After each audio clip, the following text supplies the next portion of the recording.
Good evening. My name is Alexis Vulgaris, the RTM moderator. I'd like to welcome everyone to our January 2025 meeting. As all members have received a copy of the call for tonight's meeting, the reading of the call shall be omitted. This evening, I've asked 3 members of the RTM who also serve on the Julian Curtis Building Committee to lead us in the pledge. So I welcome David Levine, Bob Cheney, and Betsy Galindo, who will be leading us in the pledge. Please come to the podium and you're welcome to begin.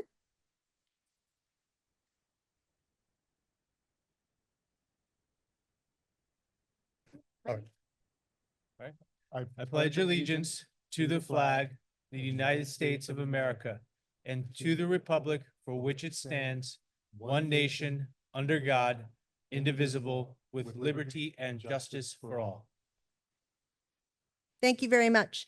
As is our custom, at the beginning of the meeting, I like to have committees of RTM members that are working on other projects or committees give us an update. So this evening, we are going to have a brief update from David Levine and Bob Cheney, who are the vice chair and chair, or chair and vice chair. I get Mr. Levine is the chair and Mr. Cheney is the vice chair of the Julian Curtis Building Committee. So gentlemen, the floor is all yours. Well, thank you to everyone, Alexis. Thank you for the invitation. Thank you to the town for entrusting us with a commitment to serve on this committee. As you know, our committee was formed in 2022 and was led by Bill Kelly, a wonderful guy who sadly passed away in June. So I'd like to start out just with a moment of silence in Bill's memory. So thanks very much to Bill, and we're really thankful that he left us in a great position when he passed away. I took over the committee in June as chairman. So we went out to bid in August. Within a couple of weeks, we received 3 bids. We awarded a bid, the bid this fall to THP, who's a general contractor for our project, who will be completing phase 1 and 2, which are a modernization of the elevator, ADA compliance, and the front entrance, that will begin actually over the February break. It's beginning soon. Most of the work will be completed this current summer break. We have also been very busy. We've been holding outreach events with the local community, with the PTA. They've fared very well. We have our P&Z approved design, which we've mailed to all of you. We've also recently added a new member, Veronica Chivarola, and been making really great progress. Turn it over to Bob. Yeah, looking to the future, the Julian Curtis Building Committee has turned to focus on phase 3, which focuses on the cafeteria. We've begun preliminary schematic design, and we're narrowing the scope of the focus for this phase. As we enter the budget season, our goal is to solidify the budget and plans for phase 3 so that we can complete construction documentation in time to go out to bid in August, awarding the bid for phase 3 in the fall of 2025 so we can aim to complete phase 3 during the summer of 2026. We will be keeping you updated in the coming years, and we appreciate your support. Thank you very much. Good night. Thank you very much. Thanks. I appreciate it.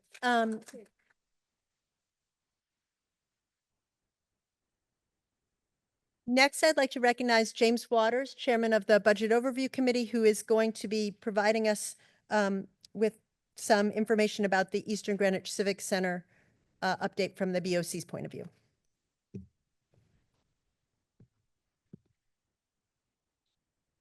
Good evening. Based on some questions that I was getting from some constituents, I wanted to dug into some of this and wanted to provide a short update on the new Cohen Eastern Greenwich Civic Center. We don't hear much about this project since it isn't run by a building committee, and the RTM approved funding years ago. At the Budget Overview Committee last week, we heard that the new Eastern Greenwich Civic Center should open to the public by March 2025. I want to note this is about 6 months later than the fall 2024 opening that the town announced last year. We understand there's going to be a soft launch sometime in February with a full public opening in March.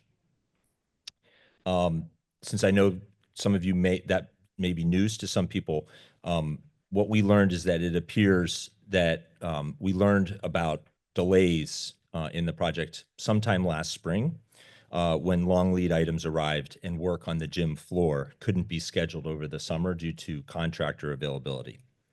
The project website was updated last week after inquiries were made, and this is the genesis of my looking into it, that the website still said the opening was scheduled for fall 2024. That was in January. To date, just so everybody knows the numbers, the project has been provided with a budget of $26.2 million. The new facility is going to be 35,482 square feet. So total costs are going to be $738 per square foot. Of this total cost, the RTM, I think we all aware, we have approved a generous gift of $5 million. Tonight, we are considering another gift of $45,000 for furniture. No other gifts have been approved. At this point, I'm not sure if there's anything else pending. Again, we don't learn that much about this project because, well, there's not a building committee. If it were, the RTM would have approved its members. This is currently being run by DPW. And the RTM would have been provided with progress reports every quarter, as is required in the town charter. Thank you. Thank you very much. I'd now like to recognize Josh Brown, Chairman, oh, there you are, of our Labor Contracts Committee.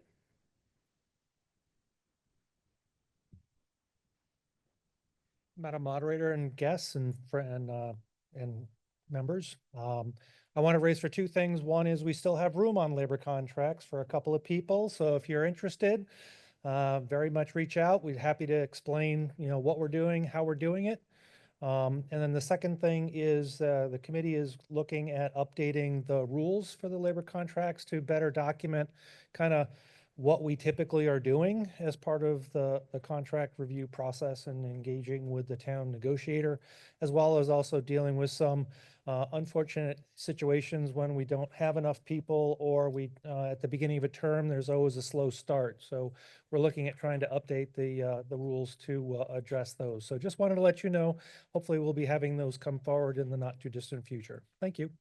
Thank you very much. Okay, I think that's all for announcements. As all members have received a copy of the minutes from our December 2024 meeting, the reading of those minutes shall be omitted. Are there any proposed changes to the minutes from our December meeting? Hearing none and absent objection, the December minutes stand adopted upon unanimous consent. That brings us to the call for tonight's meeting. I notified the membership that I would recommend the following organization of our agenda. Consent items 1, 2, 4, 7, 8, 9, 10, 11, and 21. Combined items for the purposes of postponing until March of 2025, items 5, 19, and 20.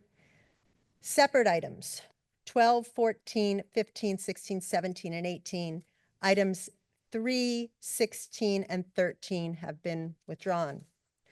Pursuant to our rules, I will designate items 1, 2, 4, 7, 8, 9, 10, 11, and 21 to our consent calendar. And if those items remain on our consent calendar, all you will hear is what I am about to say. We will not have any committee reports.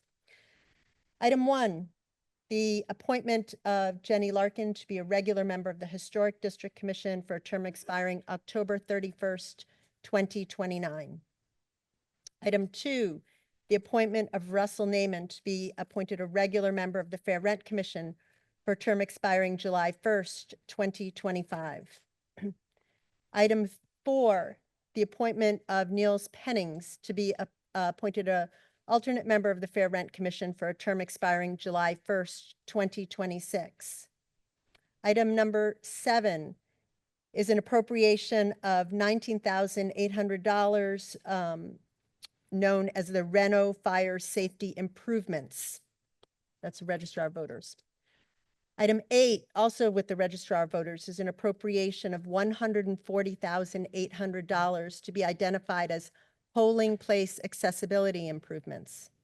Item number 9, also for the Registrar of Voters, $17,236.35 appropriated for professional and other special services.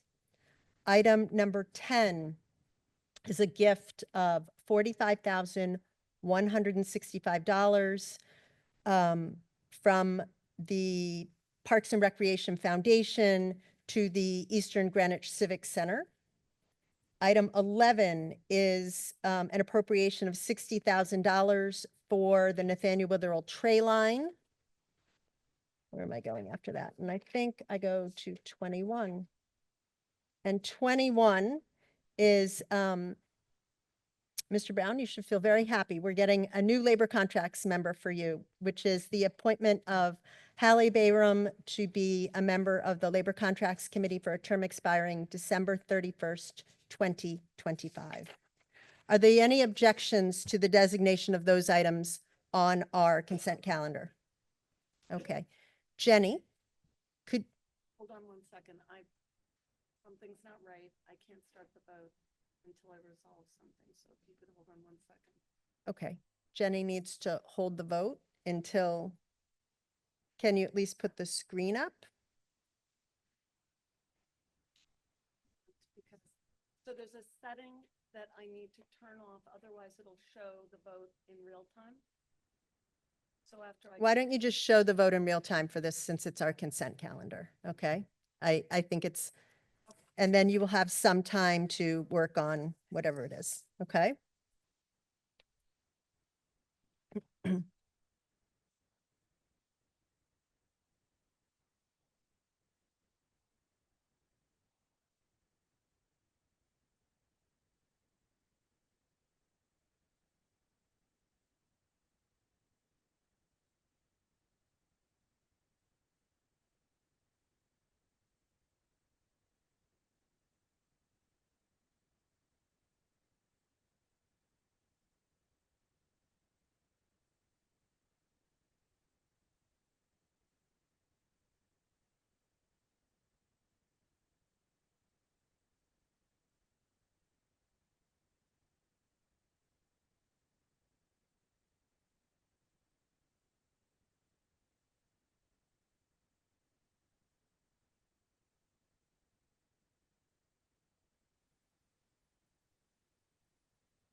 Start the music up.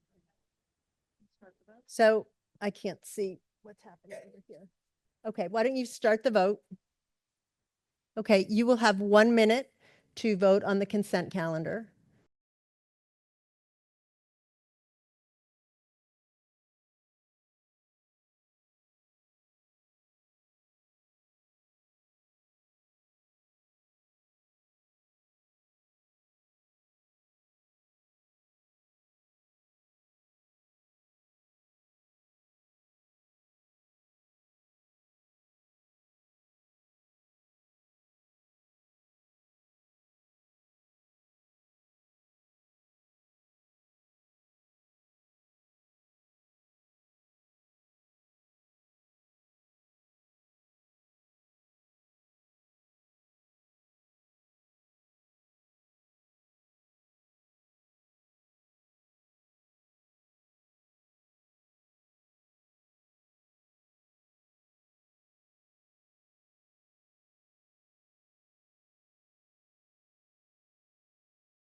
Okay, so I have the vote on the consent calendar, which should be somewhat obvious since it was mostly green.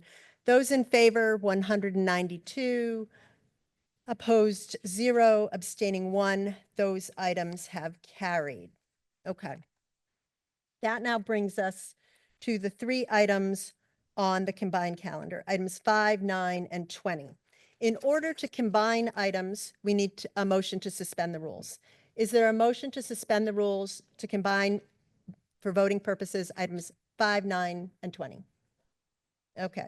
The motion has been moved and seconded to combine for voting purposes, items 5, 9, and 20. The motion to suspend the rules is not debatable and does require a 2/3 majority to pass. We can try this upon unanimous consent, but if anyone objects, we will have to take a record vote. Is there any objection to suspending the rules to combine for voting purposes, items 5, 9, and 20?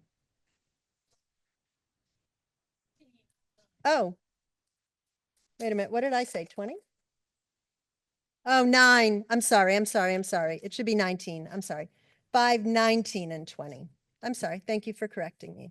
Okay, so just to restate that, we are going to combine for voting purposes, items 5, 19, and 20. Is everyone okay with that? Okay, hearing no objection, the motion to suspend the rules to combine for voting purposes, items 5, 19, and 20 has been adopted upon unanimous consent. Could we have, is Mr. McKnight here? Is he introducing the resolution for item 5?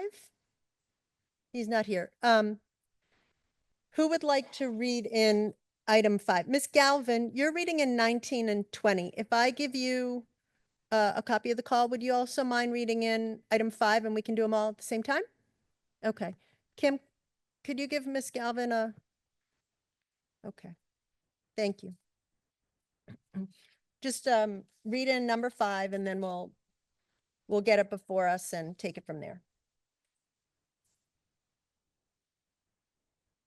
Resolve that the following named person nominated by the Board of Selectmen be appointed as a regular member of the Inlands, Wetlands, and Watercourses Agency for a term expiring October 31st, 2028. Thank you very much. Will a member please move the adoption of the resolution? The resolution has been moved and seconded and is now before us. Ms. Galvin, would you just like to offer, it's getting postponed. Would you just like to offer a motion to postpone that item? Yes, Mr. Hinselwood was unable to come, so we voted unanimously to postpone his appointment until March. Okay, great. I'm assuming there's no debate because your was the other committee that was going to take it up. So why don't you lead us right to number 19, which is Lauren Mullen, who I believe is also being postponed. I need the language, that's a separate.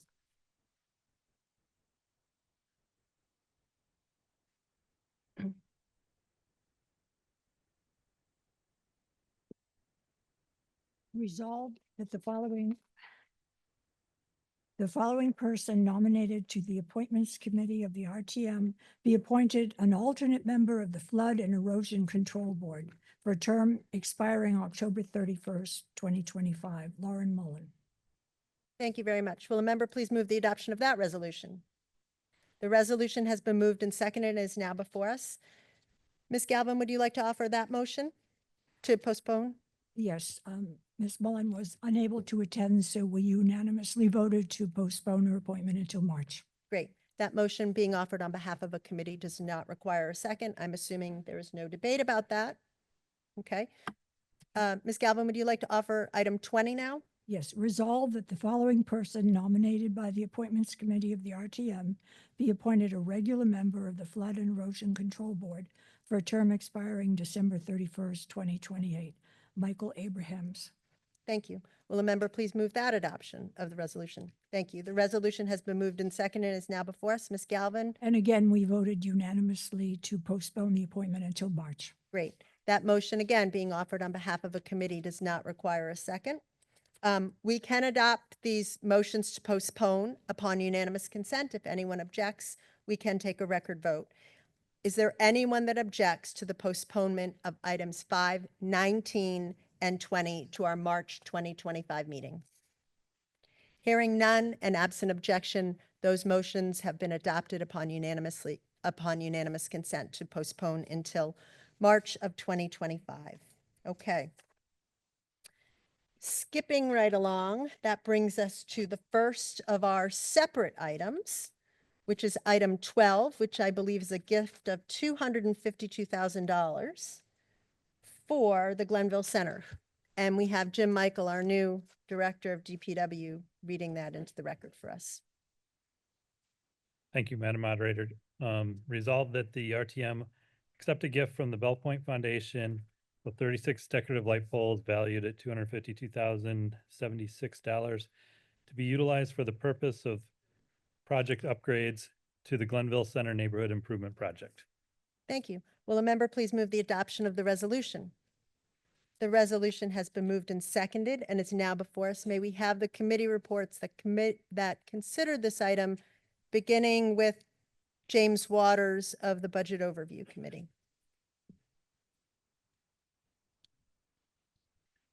Good evening. The Budget Overview Committee approved this gift acceptance by unanimous consent with all members present. Commissioner of Public Works, Jim Michael, provided BOC with an overview. Mr. Michael explained that this is part of the CMAQ Glenville Corridor Traffic Improvements Municipal Improvement Approval. It's a mouthful. DPW worked with neighborhood groups to address certain concerns brought up during the original approval process, establishing a $500,000 public-private partnership. Under this partnership, the town will match 50% of any private funds. This call item accepts the private contribution portion of the partnership, and it will purchase 36 donated decorative light poles worth $252,000. We also heard from Mr. Stephen Schachter, a representative of the donor group, who explained that the funding for the gift comes from 3 large donations and 2 smaller ones, and they were routed to the town through a private family foundation called the Bell Point Foundation. The town portion of the partnership has already been approved by the town, and conditions, we heard that conditions will be released by the BET based on acceptance of the gift. DPW told us they expect to start the project this spring and to complete it by December 2025. Again, BOC voted 12-0-0. Thank you. Thank you very much. Greg Zorthian, Chairman of our Finance Committee. Good evening, fellow representatives, guests, and Madam Moderator. The Finance Committee took up this item, passed it with unanimous consent, 12-0-0. Not only one thing to add, it seems that someone in the neighborhood has a contact at the lighting company, so we're getting better prices on these poles than the town would get if they bought them directly. But that's all I have to add. Thank you. Thank you. Cheryl Moss, Chair of our Public Works Committee.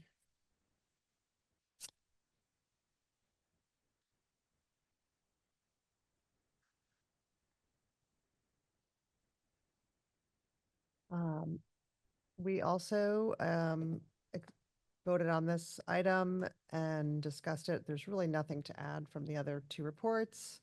We approved it with unanimous consent, 11-0-0. Thank you. Thank you very much. Okay, no one has signed up to debate this item. I don't know if anyone is planning to rush the stage now to debate it, but assuming not, Craig, good to see you. We need to call for the vote on item 12. Retry it. I want to do this. one. Okay, it has to be a closed vote though, Jenny. Sorry, this is for item number 12. Yes, it is. This is a closed vote.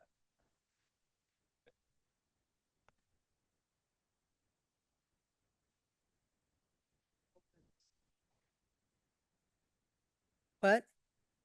I'm going to have to step away. Okay, The resolution of this payment change. okay.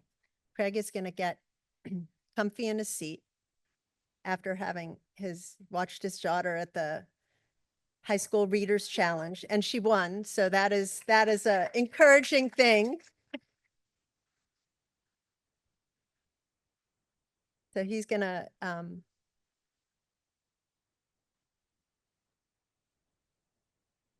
apologize for the delay. I'm gonna have to launch it and fix it. So just hold on. He's gonna relaunch it because there was something with the resolution. Like halfway. If I'm going to break something, I'm going to break it. off. Okay. Okay, there we go. All right, everyone. Bye.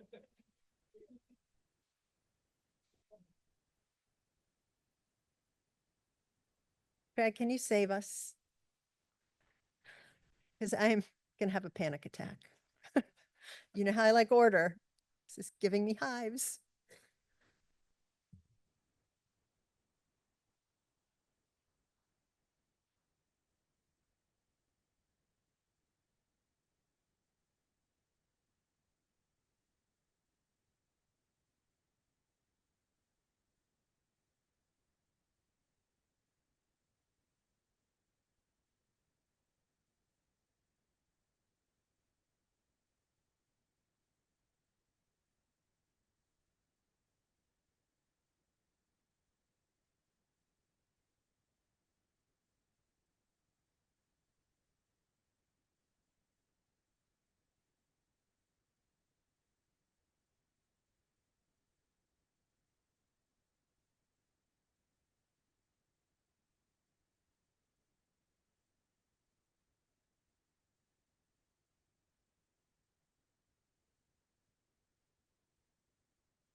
We have old music that we can play. Craig, you want to put some music on while we're sorting this? Well, he's given me the look of a man who's just put in a hot seat to handle a problem that he did not create. Did you fix it? We think we fixed it. Okay, but Mr. Moore, that was a good suggestion. We'll have the backup to the backup after.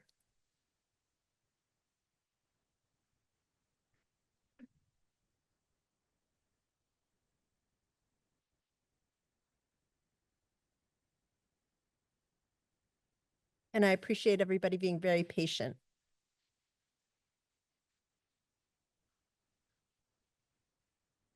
All right. I think the vote's open. It'll just take a second to share. Okay. Craig, is the vote open? Can you share the screen? Yeah.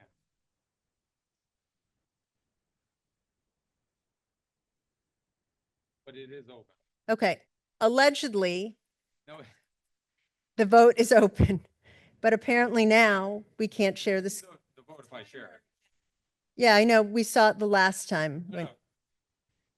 The totals. I guess that doesn't matter. Okay. Why don't you just set the screen up and see what we get? It is going to be a very long night if it's this way. So I am hoping that this is just temporary.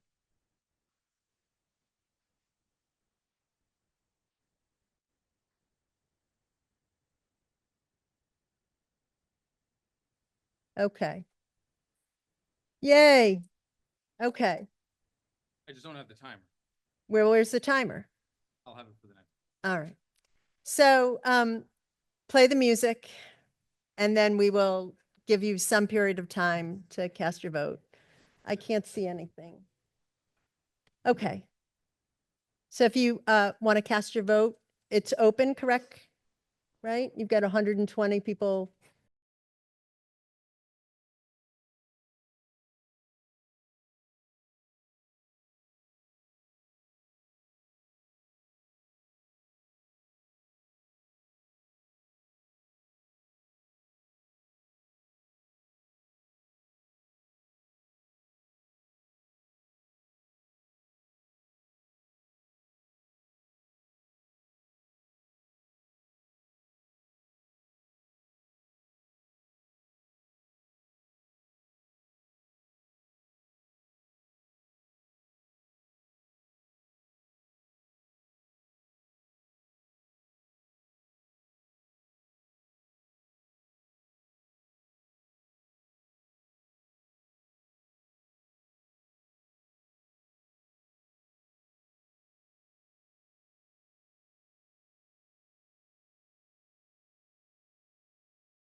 drop that, thing.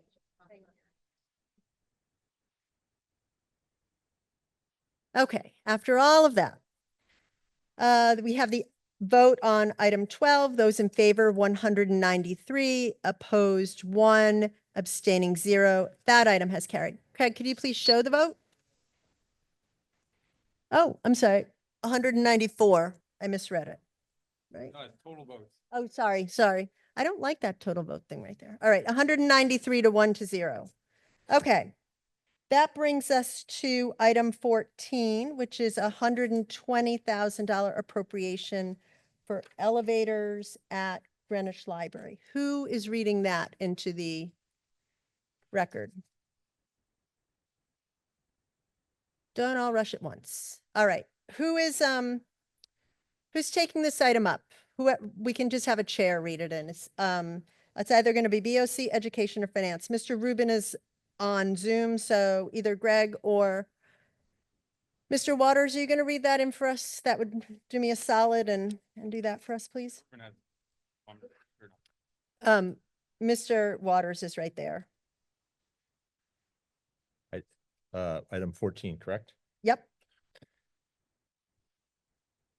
Okay. Item 14 is to consider and act upon the following resolution requested by the Deputy Director of Greenwich Library. Resolved that the sum of $120,000 be and the same is hereby additionally appropriated to complete modernization of 3 elevators at Greenwich Library.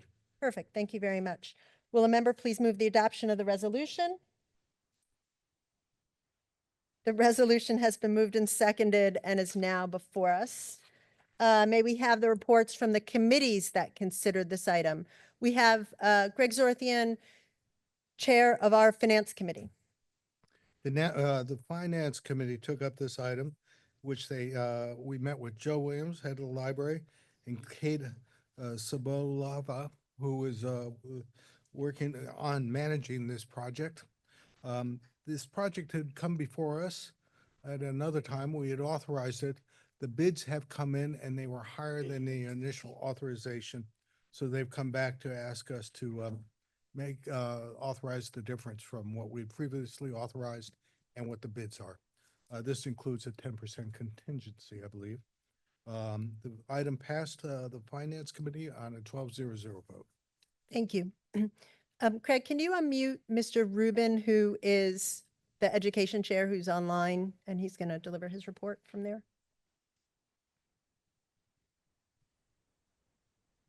Mr. Rubin, are you there? I am. Can you hear me? I absolutely can. The Education Committee took this item up, and not to repeat what Finance just said, we met also with Joseph Williams and Kate Soboleva, the Deputy Director, and their presentation included pretty much what Greg had mentioned. One thing that I will note was that they were almost late for our meeting because ironically they were stuck in one of the elevators that need to be fixed. And they said that's actually a common occurrence. Anyway, the Education Committee's vote was 12-0. Thank you. Thank you very much. James Waters, Chairman of our Budget Overview Committee.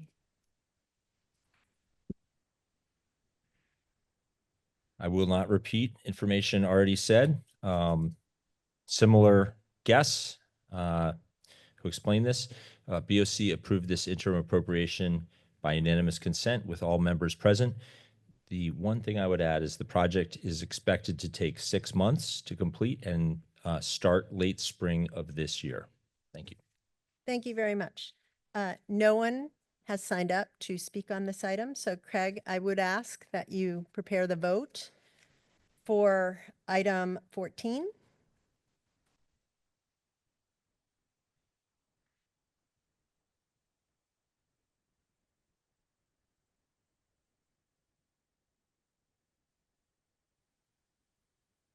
Okay. If you're in favor of the $120,000 appropriation for elevators at Greenwich Library, you would vote yes. If you're opposed, you would vote no. I guess we don't have our timer. I have it on my. Okay, he has a timer on his. So the vote is now open and you may cast your vote.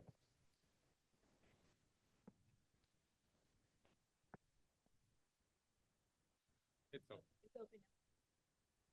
It's open now.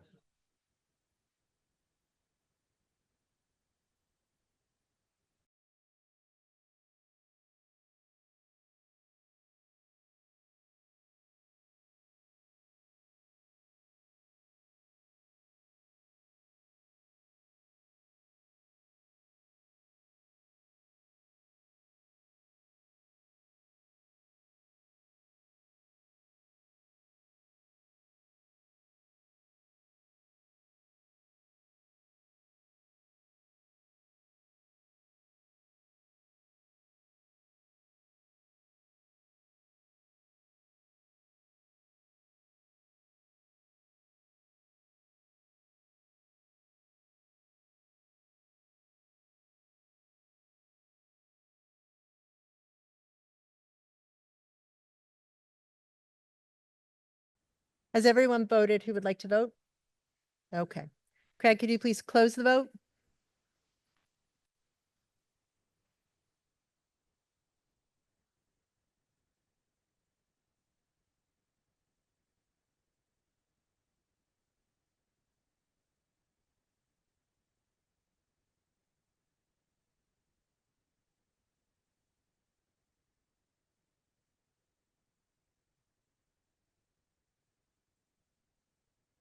Okay, I have the vote on the $120,000 appropriation for our elevators at the library. Those in favor, 195, opposed 0, abstaining 0. That item has carried. Craig, could you please show the vote? There you go. Okay. Now we go to the bonding resolution for this item, and that does require a minimum of at least 116 or majority of the membership, total membership to pass. Could we have somebody read that resolution into the record? Mr. Waters, you are going to be the lucky duck again. You might as well just park yourself there. And Steve Rubin isn't here. The thing isn't working. My entire night is thrown off. So there you go. I do not read. No, you don't read the whereas clauses. You were just, I'm sorry, what? Yeah. Yeah. Okay. I'm learning on the job here. So item 15 is to consider and act upon the following resolution requested by the Board of Estimate and Taxation.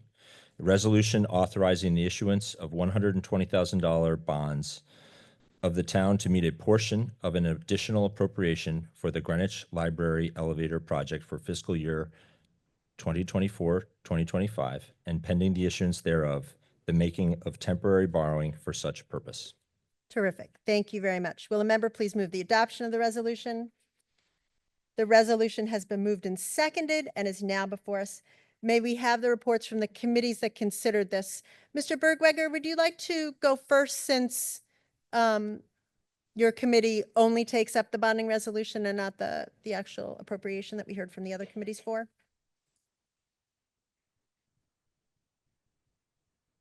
Good evening, Madam Moderator, fellow members and guests.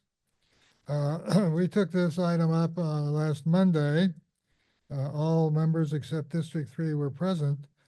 However, we had no one from none of the proponents of this resolution attended our meeting, so we weren't really keyed into the fact that this was bonding for item 14.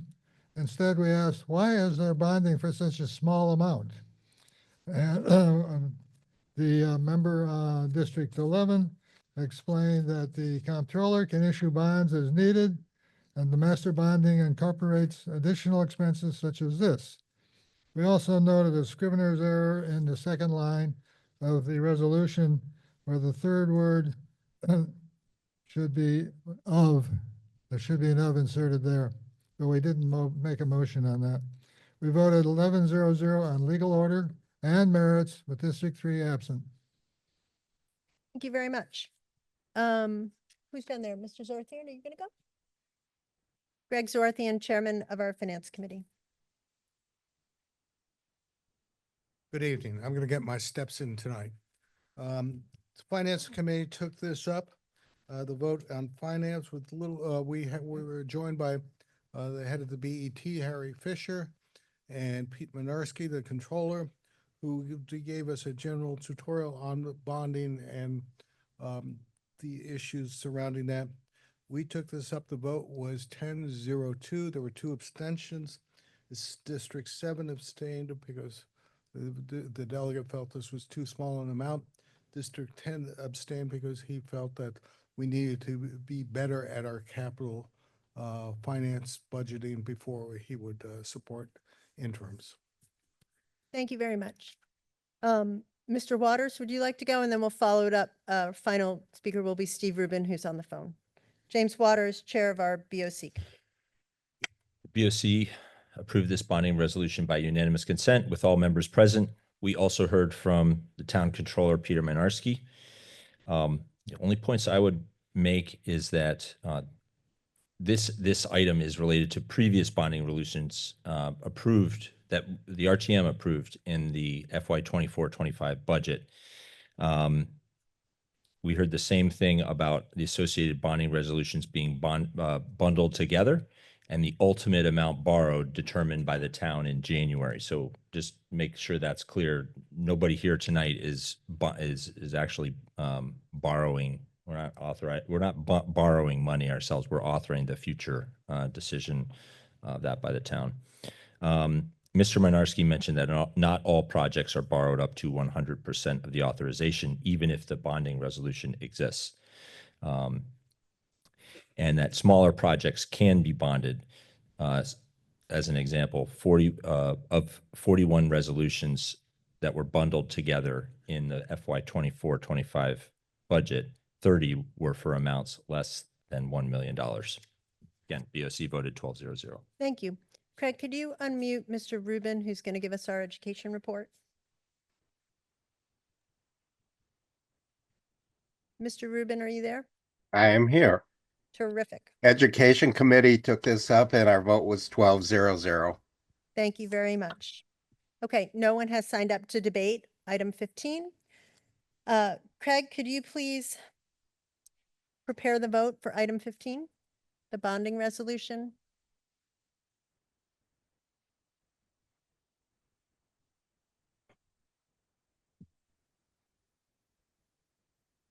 Okay, if you're in favor of the $120,000 bonding resolution for elevators at the Greenwich Library, you would vote yes. If you're opposed, you would vote no. It does require a majority of the entire membership, so a minimum of 116 to carry.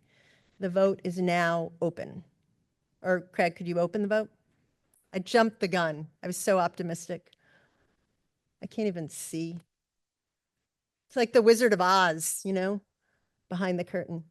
Okay, the vote is open. You'll have a minute or thereabouts.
Yeah, no.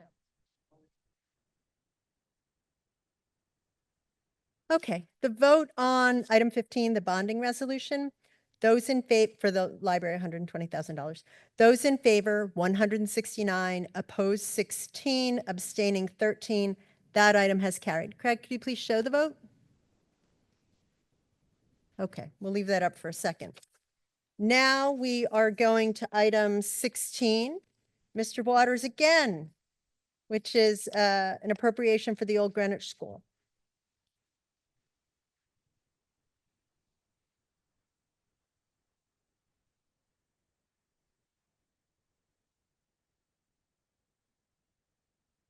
Okay, item 16, to consider and act upon the following resolution requested by the Board of Education.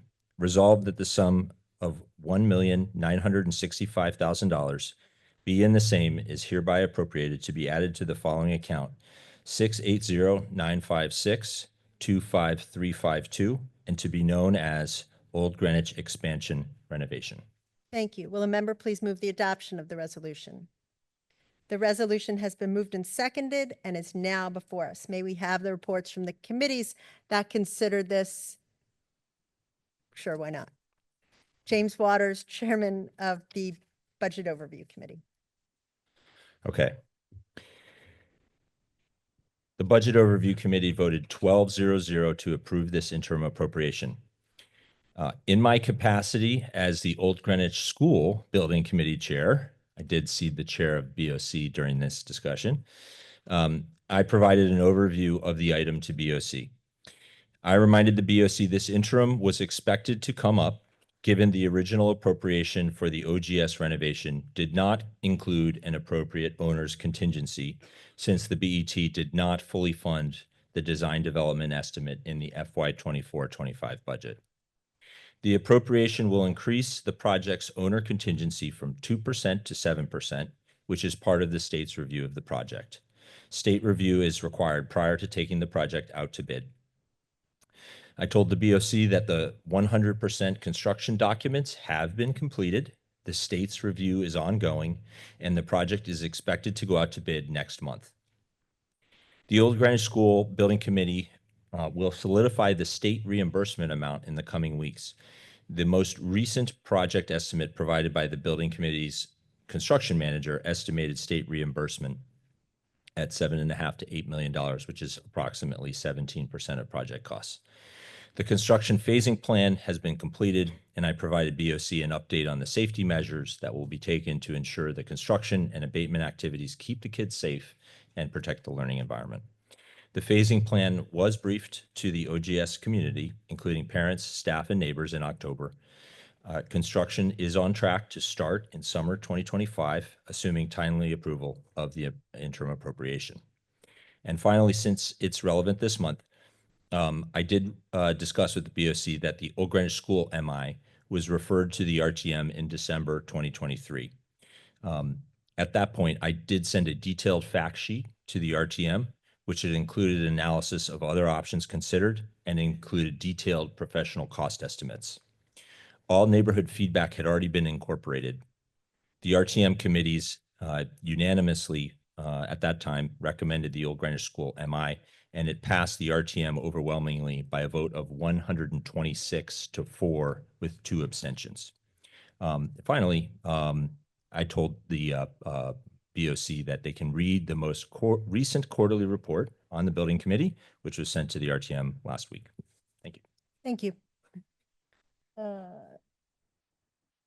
Cheryl Moss, Chairwoman of our Public Works Committee.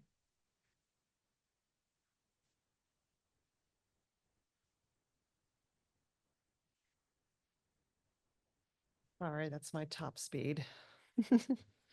Okay. Luckily, I don't really have anything to add. There were a couple of questions about neighbor reactions, and Mr. Waters said the public information sessions were positive. Oh, sorry. Public information sessions were provided, and to our question about neighborhood buy-in to this project, and everything was quite positive in it was his response. The vote on this was 9-0-0 with districts 2, 9, and 10 absent. Thank you. Thank you. Greg Zorthian, Chairman of our Finance Committee.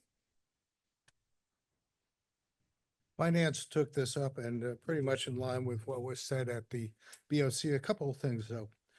This appropriation of $1,960,056 gets the contingency fund up to 7%. The BET has put a condition on this funding that in April, when the committee gets the bids, the BET will then have the option to release the 7% or hold it back if the bids come in lower than expected. The pre-construction process is coming in under budget by about $450,000. Our vote was 12-0-0 in favor. Thank you. Greg, could we have Mr. Rubin unmuted for the education report? Mr. Rubin, are you there? I am here. Okay. Evening once again. We shared a joint meeting with Public Works where Mr. Waters gave us pretty much a pretty in-depth presentation as to what he just spoke to you about, and not to be repetitious of any of the facts that he just presented. We voted on the item and our vote was 12-0-0 to approve it. Thank you very. Oh, sorry. No one has signed up to debate item 16. So Craig, could you please prepare the vote for item 16?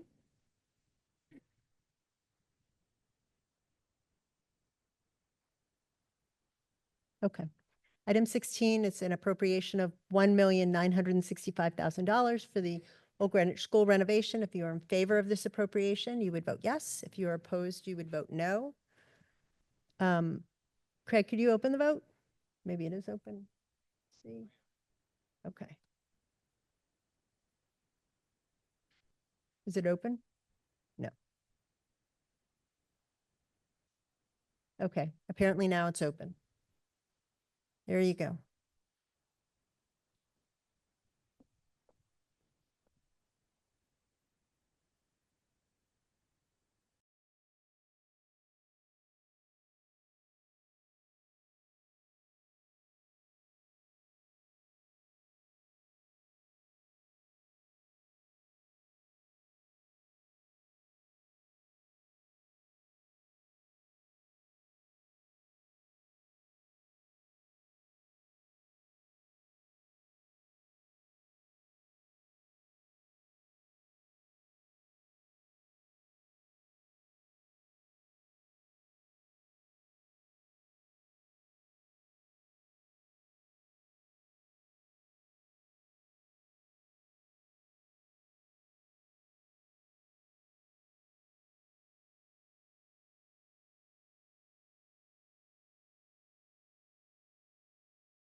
Craig, has everyone cast their vote that would like to cast their vote?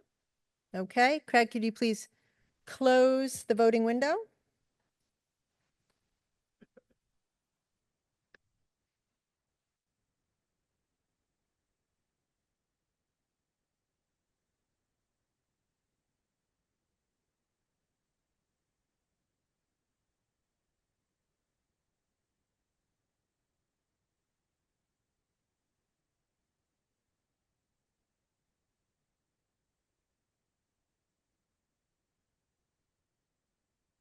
Okay, the vote on item 16.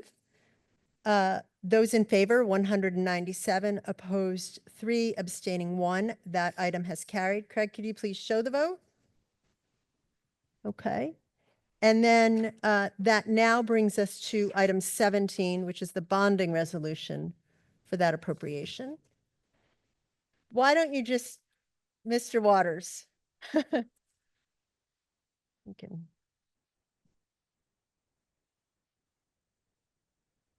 We wouldn't want to break with the tradition that we've started.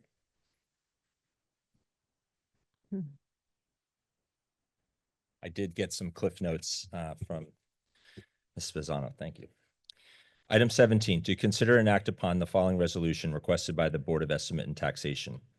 A resolution authorizing the issuance of $1,965,000 bonds of the town to meet a portion of an additional appropriation for the Old Greenwich School expansion renovation project for fiscal year FY 24-25 and pending the issuance thereof, the making of temporary borrowings for such purpose, and as it appears on the call. Thank you. Will a member please move the adoption of the resolution? The resolution has been moved and seconded and is now before us. May we have the committees that considered this item? Mr. Bergweger, I think Legislative and Rules is probably the only committee that we haven't heard from related to this item. So we'll let Mr. Bergweger go first and then everyone else can also join in.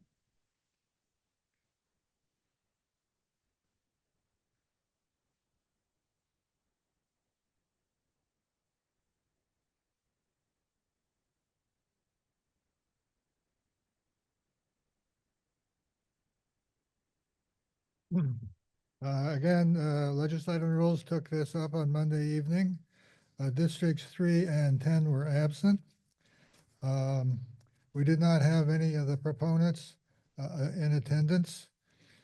So we did discuss a general comment on bonding and noting that, and the District 9 member noted that there have been some questions in her district and back and forth regarding control of the comptroller on bonding issues. And the current comptroller is retiring, and when it was suggested there may be a move to make recommendations to change language for master bonding in the May budget. So we'll see where that goes. Our vote was 10-0-0 on legal order, and on the merits, again, districts 3 and 10 absent. Thank you very much. Greg Zorthian, Chairman of our Finance Committee. Finance took this up in conjunction with our appropriation discussion.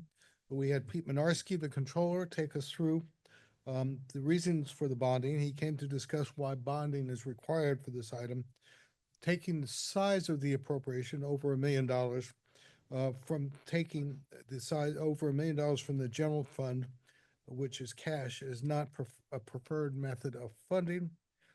James Waters, who was also in attendance, noted that the state reimbursement process is piecemeal and can take years after a project is finished to have the final reimbursement come in. The final reimbursement on school projects require an audit by the state at the end of construction. The vote on this by the Finance Committee was 11-0-1 with District 10 abstaining. Thank you. James Waters, Chairman of our Budget Overview Committee. Nothing to add on this one, except that BOC approved this by unanimous consent with all members present, 12-0-0. Thank you. Thank you. Cheryl Moss, Chairwoman of our Public Works Committee.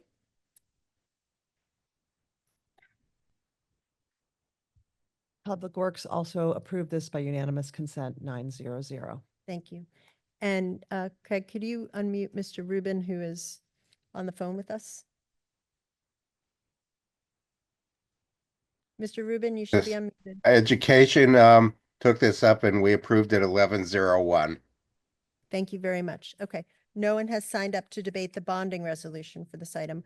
Craig, could you please prepare the vote for item 17, bonding resolution for the Old Greenwich School renovation? Again, this does require a majority of the total membership, so at least 116 to pass. Okay.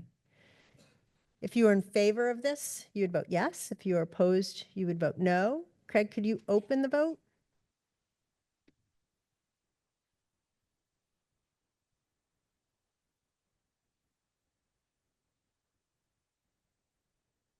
Did it open?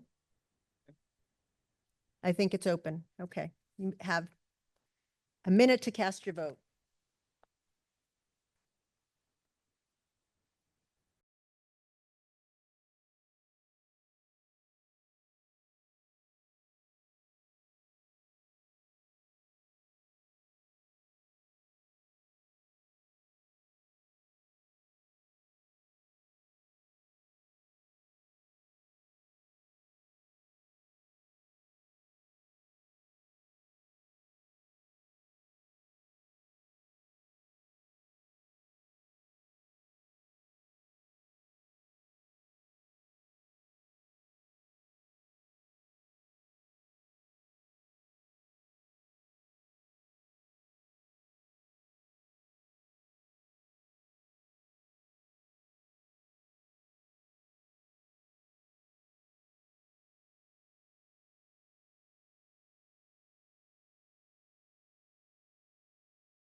That would like to vote?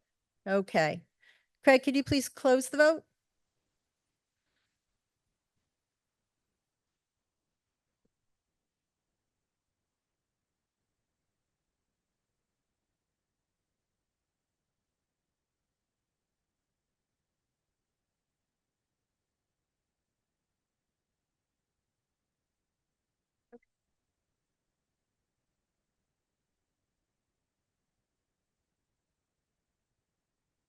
I have the vote on the bonding resolution for item 17. Those in favor, 188, opposed 2, abstaining 12. That item has carried. Craig, could you show that vote, please? Okay. All right. That brings us to the main event this evening. Item 18, Dorothy Hamill Municipal Improvement for the rink. Is James, oh, very good. Jim Michael, Director of DPW, will be reading that resolution for us. Resolved that the RTM approve MIPLPZ 2024-00246 relating to the Dorothy Hamill Rink. Thank you. Will a member please move the adoption of the resolution? The resolution has been moved and seconded and is now before us. Okay. So whenever we have sort of a long and complicated, a lot of moving piece before us, I always like to do my little parliamentary update for you. Some of you should have received it yesterday when I sent something out explaining the difference between an appeal and a referral, but I just want to remind everybody about what that means. So this item is coming before the RTM as a referral, not as an appeal of anything. We are looking at it de novo, meaning new. This is not an appeal of a previous planning and zoning decision. The RTM is empowered through section 100 of our charter to serve as the final planning authority on municipal improvements. The RTM's decision on evaluating the merits of the MI is independent from any decisions rendered by previous boards or commissions that considered this item. Again, this is coming to us as a referral, not as an appeal of any previous decisions. The other thing that I just want to say, and I think it's important for everyone to understand, is that item 18 is asking the RTM to cast a vote on a very specific rink configuration. I have no idea how it's going to shake out this evening, but should the RTM elect to reject the municipal improvement for this rink as proposed in item 18, it is not suggestive that the RTM is opposed to building a new rink. It simply means that the body is opposed to the specific rink plan that has been put before us this evening. Why do I say that? I say that because we have many speakers signed up. I'm going to get to that in a minute. But through the hundreds of emails that we have received, it appears that many people believe that what is before us, what is before the RTM this evening, is very binary. It's either the RTM votes in favor of the plan as presented, and that would move forward, or if the RTM rejects the MI, that the possibility of any new rink in the future is also being rejected. That's not an accurate interpretation of what we are being presented with this evening. Again, we are only being asked to vote on the merits of this very specific rink configuration, and I just want to clear that up. Speakers, we have many, many, many, many speakers that have signed up. What I'd like to do is get the committee reports first, and then after we hear those committee reports, I am sure there is going to be no shortage of people that would like to offer some motion to limit debate. I'm assuming without a motion to limit debate, each speaker can speak up to 10 minutes. So I'm guessing that there is going to be some appetite for limiting debate. But let's first hear our committee reports, because those are not going to be bound by time consideration. And then we will take, after we hear that, we will entertain motions to limit debate. And with that, may we have the reports from the committees, and we have a district report as well this evening. Beginning with Cheryl Moss, who is going to give us, are you going to do a summary of, okay, Cheryl Moss chaired the large joint meeting, so she is going to provide the Public Yes. Works Committee as well as perhaps some insight into that larger meeting. Yes, I will be covering the joint meeting, what happened at the joint meeting, and also what happened at the Public Works meeting, so that the other people attending the meeting only have to cover a small portion, just their own personal portion, and unless I've missed something, which hopefully not. So I just want to say good evening, Madam Moderator, members of the RTM, and guests. Thank you to everyone who's braved the cold tonight. On January 13th, there was a joint meeting held by 5 committees to hear from the proponents and opponents of item 18 and to ask questions. In attendance were members from Public Works, Legislative and Rules, Finance, Land Use, and Education. There are approximately 100 members attending in person. Presenters on item 18 were Lucy Van Brockel, Al Shahadi of the BNA, and Luigi Romano from DPW, and Joe Siciliano, Director of Parks and Rec, presented in favor. Also in attendance to answer questions were members of the Rink User Committee, Margarita Albin as a chair of P&Z Commission, and Patrick LaRoe, Town Planner. I would just like to take a moment to reiterate the moderator's comments that item 18 is a referral of an MI to the RTM, whereby we are able to look at information not available to the Planning and Zoning Commission, including cost factors, capital planning, and neighborhood responses. The questions asked at our joint meeting did just this. Committee members asked thoughtful and probing questions that were not answered in the MI process.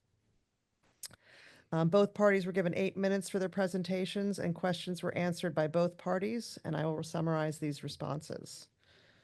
Al Shahadi and Lucy Van Brockel presented their reasons for referring the MI to the RTM, which are outlined in the explanatory notes in the call. Notably, the rink plan was part of a flawed planning process. The rink and ball field plans are inconsistent with the POCD. There was a lack of community outreach and consensus. There are no professional estimates and impact assessment on building in place with a temporary rink versus the proposal of flipping the field and the rink. There are no professional estimates on the proposed ice rink at all, and no estimates for the new ball field, ADA improvements, the walkway, or parking lot. This was followed by Luigi Romano and Joe Siciliano explaining their goals for rebuilding the rink. Rebuilding the rink at the field allows for a better base for the ice and reduces the amount of ledge and blasting needed. The flip would allow the current rink to be open while the new one is built. Alternate sites for a temporary rink were considered but not appropriate because of location, power needs, etc. Ice time at surrounding rinks are very limited and not available at times reasonable for children and students. Of the 2,098 responses from their survey, 84% were in support of the flip.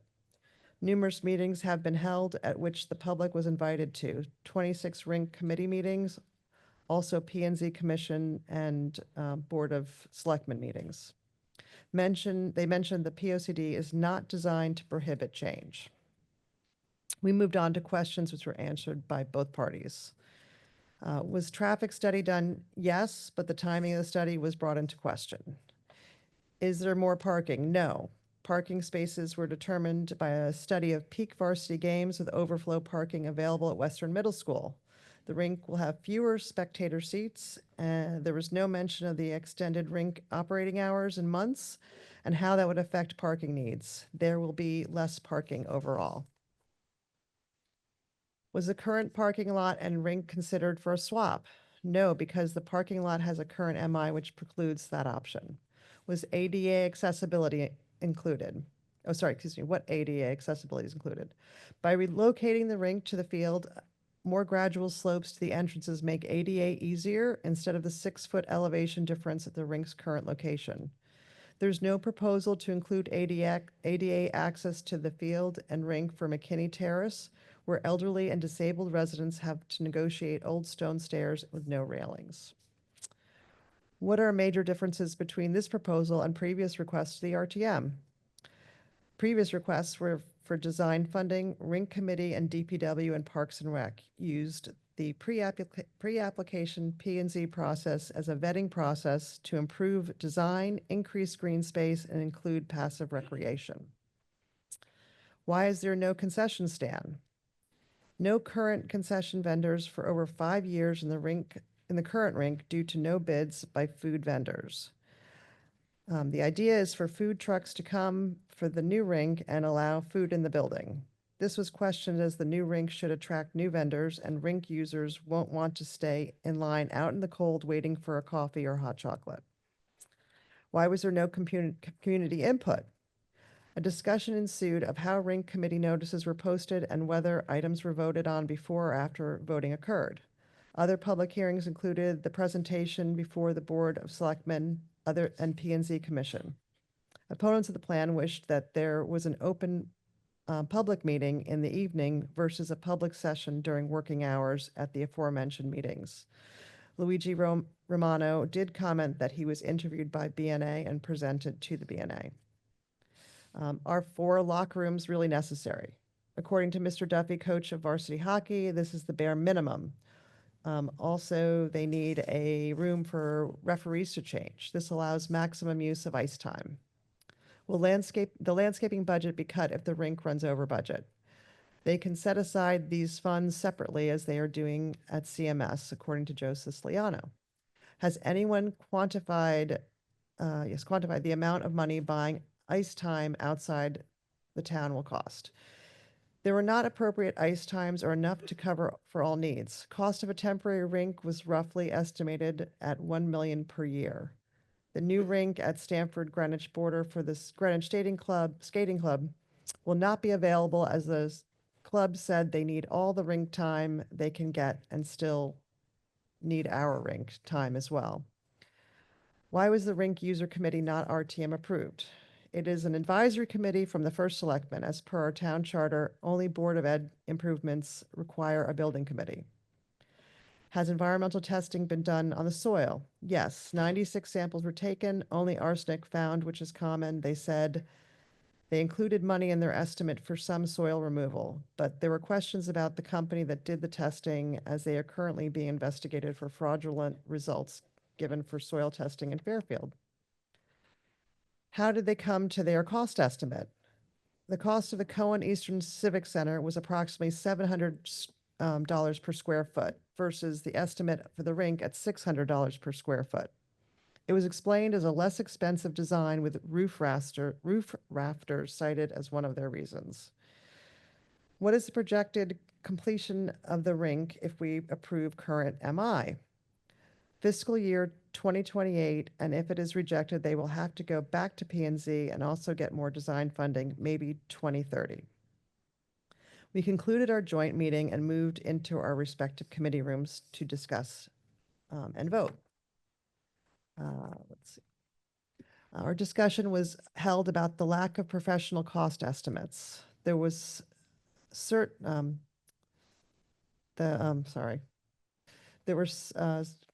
after many requests from the Byram community to look at building and the current site, no such option was ever shown at public meetings. The reason given is that without ice time elsewhere or a temporary rink, this would create problems for 2 hockey seasons. Additionally, back of the envelope estimates, square foot times a multiplier for the rink project is much like when the RTM voted against the $2 million interim funding for North Miami ceiling repairs because there was only a back of the envelope estimate.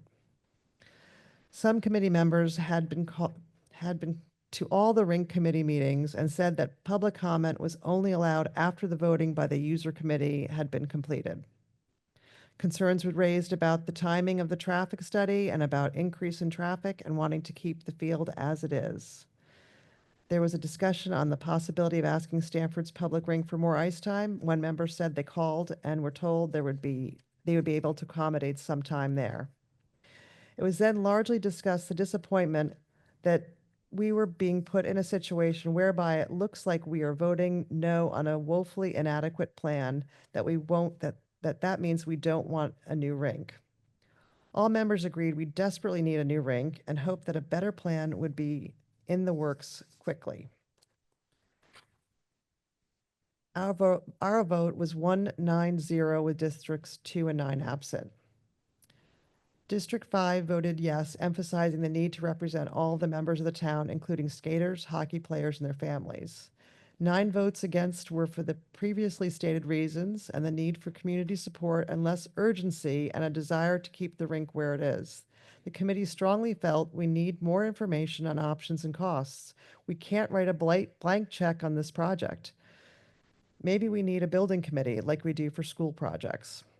The general feeling was voting yes to this current proposal is not in the town's best interest. A rejection of this referral is in no way preventing a better prepared plan from coming forward in the immediate future and does not mean that we don't want a new rink. We all want a new rink as soon as possible. Let's get it done, but done right. Thank you. Thank you very much. James Waters with the Budget Overview Committee.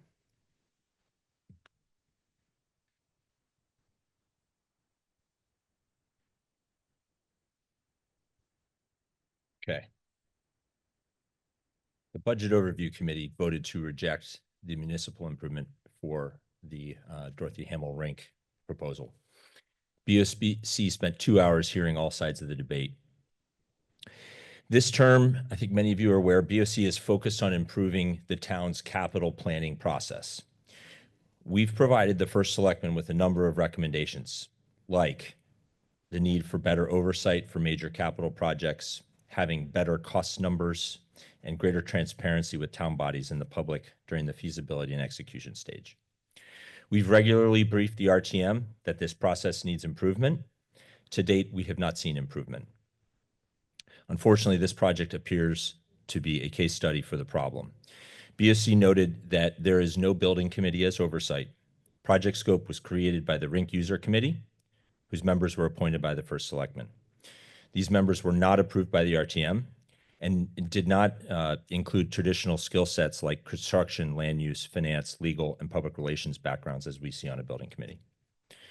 BOC heard that committee members were rotated in or out based on their support for the flip. In addition, BOC heard that public input on the Rink Committee meetings was reserved until after the meeting ended, or at least after votes were taken. We did hear that the Rink Committee met 26 times over 3 years.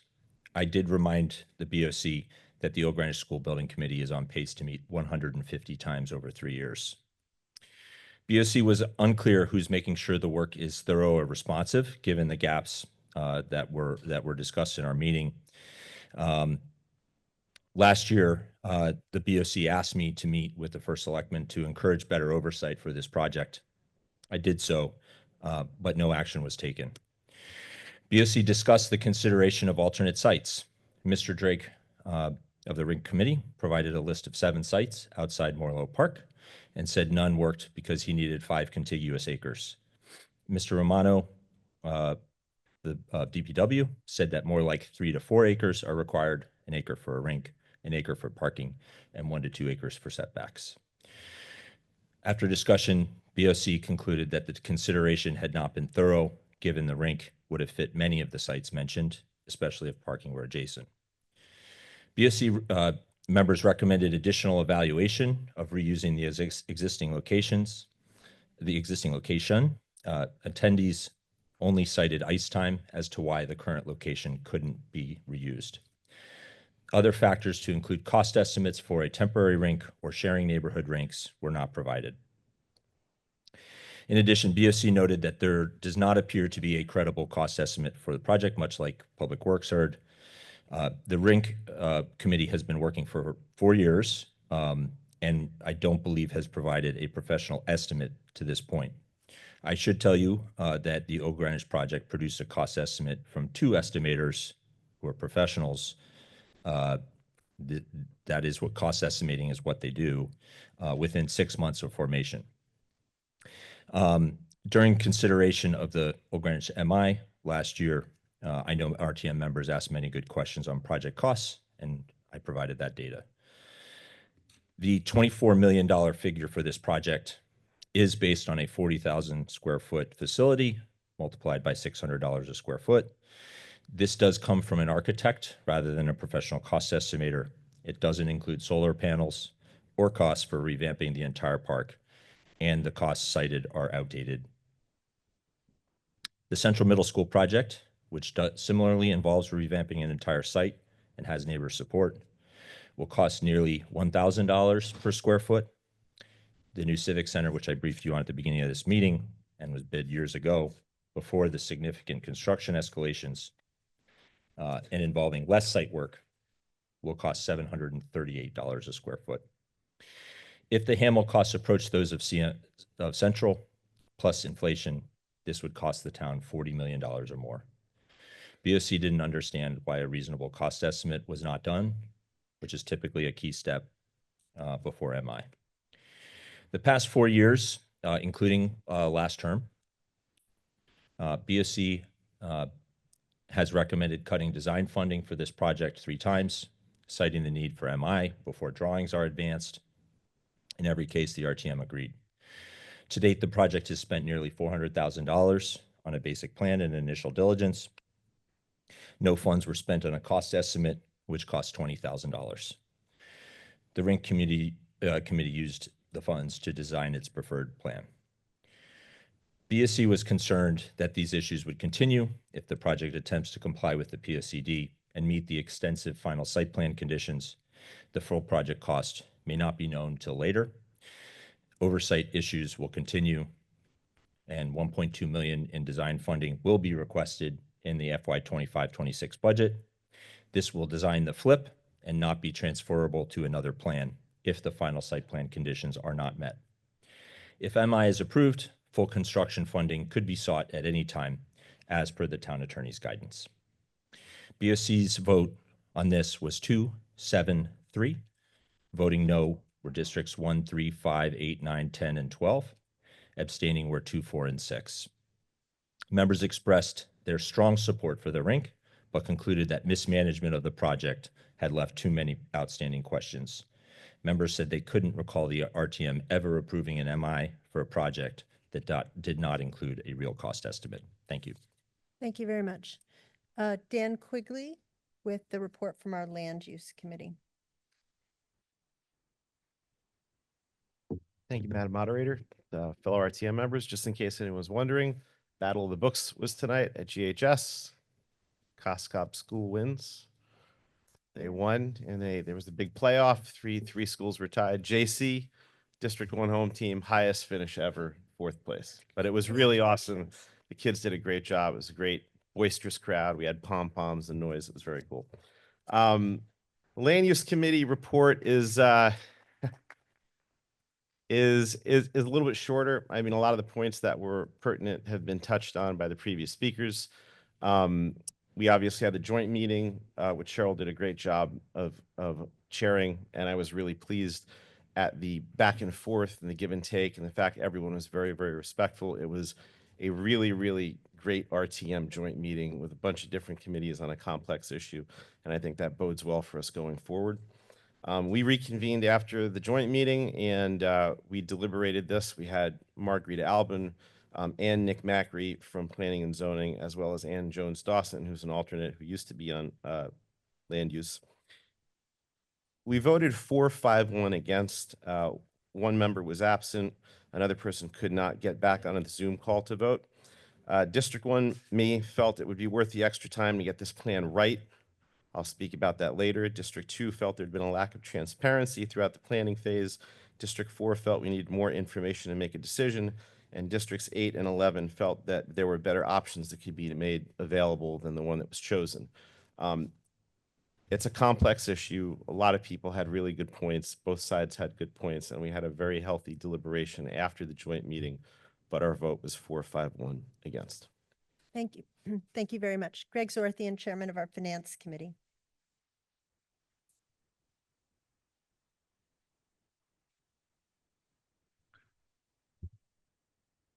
I too want to commend Cheryl for running the joint meeting.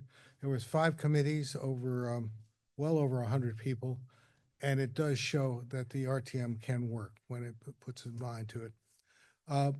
Pardon? Sorry about that. You've heard many of the issues raised at the joint meeting, at the individual committee meetings. Finance discussed some of those issues. Being a finance committee, we focused on money. We wondered if how good the estimates were. We were not at all comfortable with them being very solid. We wondered if we approved the MI, And then the estimates came back. Could we vote down the estimates and realize that would only delay the process more? So we really were concerned about the money aspect of this. The second aspect we discussed a lot of was the fact if we approved the MI, could the actual plans change? And we were told, no, the plans had to be what were approved in the MI, so that there was no give and take beyond this one set of plans. If we approved it, this is what we were going to pursue. The Finance Committee voted 3-6-1 against the MI, with districts District 3, 7, and 10 voting for it, and District 11 abstaining. That was me. I do want to say the Finance Committee wants a new hockey rink, just like everyone else in this town. I've walked that hockey rink. I've walked the grounds. We need to get a better hockey rink. We're just not sure this is the way to do it. Thank you. Kip Bergweger with our Legislative and Rules Committee report.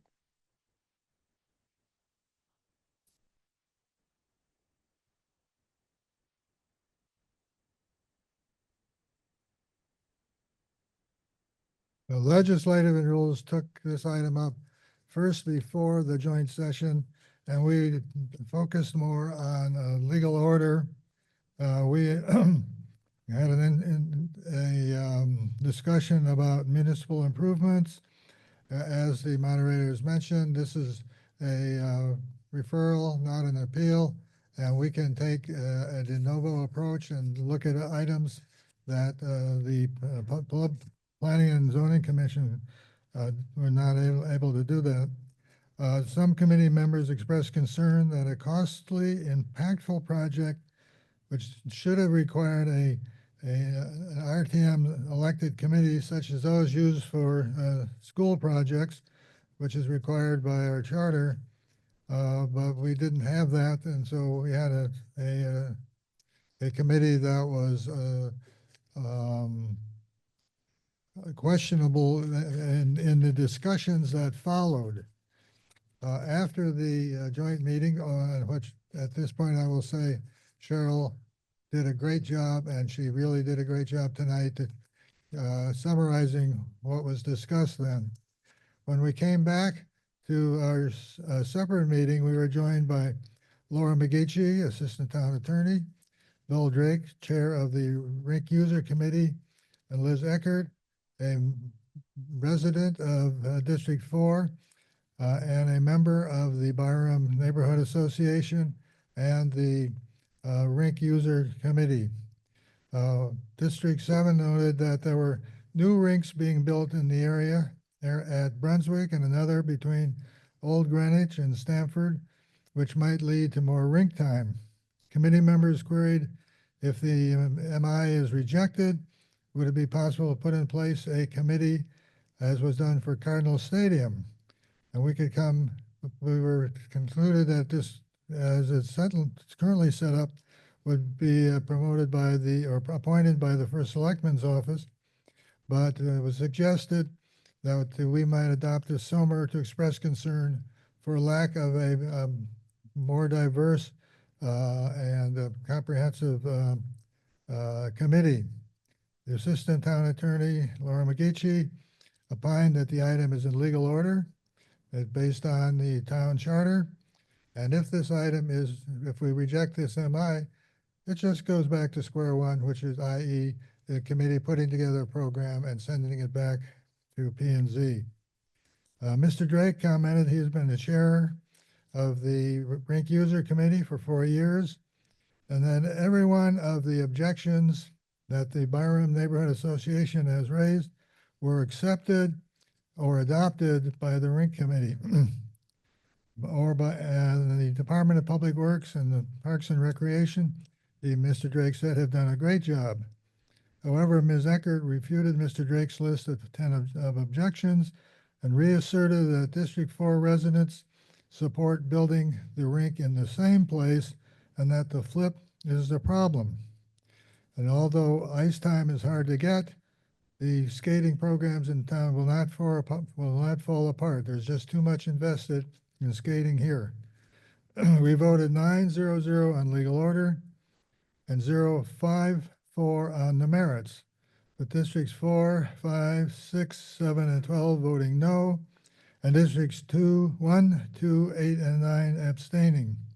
It was noted that a heavy weight should be put on what the affected neighborhood wants. If we fail to do that and put up something that the neighborhood doesn't want, it can't be undone. It was noted that the committee was not comprised of a diverse set of stakeholders and that this was a decision for all constituents to decide. District 6 said that her no vote was driven by her belief that we need to listen to voices from all areas of town in respect of specific projects, not just our own district. She also expressed concern that the plan would lead to the end of an open space. District 7 reiterated many of the feelings of the other no voters, saying that community and the protection of open space there was an even bigger priority than the rink, which she supports. District 12 voted no, as he felt more weight should have been afforded to the views of the Byram community. He supported the idea of an alternative venue for skaters during construction. And two abstainers stated that their concerns was that the RTM has not been provided the details which to make a decision on this matter. Thank you. Thank you very much. Catherine LaBalbo, Chair of our Parks and Recreation Committee.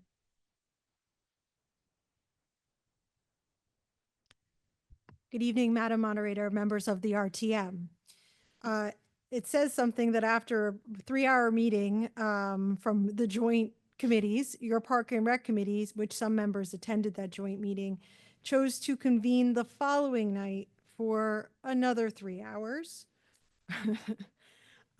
We were joined by Lucy Von Brackel, RTM member who has served on the Land Use Committee, a number of members of the Board of Park and Rec, of which the RTM appoints, including Tracy Friedman, Rick Lowe, and Scott Johnson.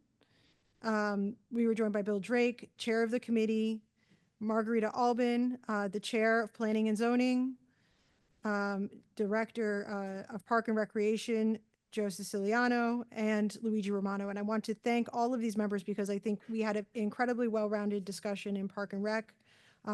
We have been following this for a long time. In 2022, funding was cut, but the BOC did mention this. And at that time, there were a number of items that were brought up, including not having an MI and the location of the rink. It appears that those items have continued to be a pitfall for the design and of this project.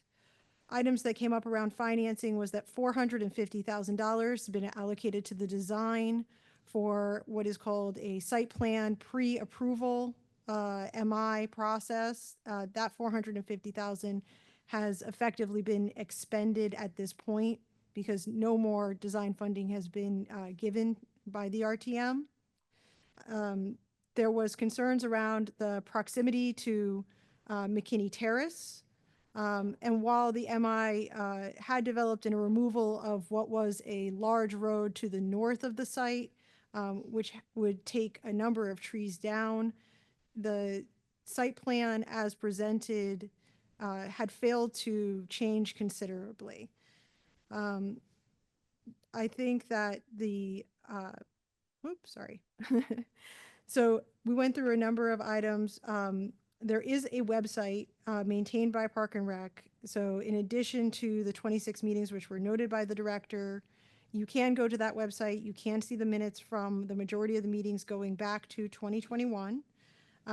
There was debate as to whether the plan was consistent or inconsistent with the plan of conservation and development.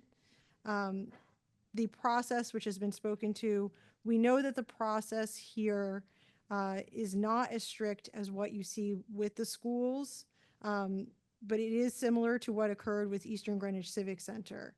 Now, it took about 20 years for us to get where we are today with Eastern Greenwich Civic Center. So I would encourage this board or this body to consider that. ultimately, the vote was 5-6-0. The MI failed with District 3 absent. Thank you. Thank you.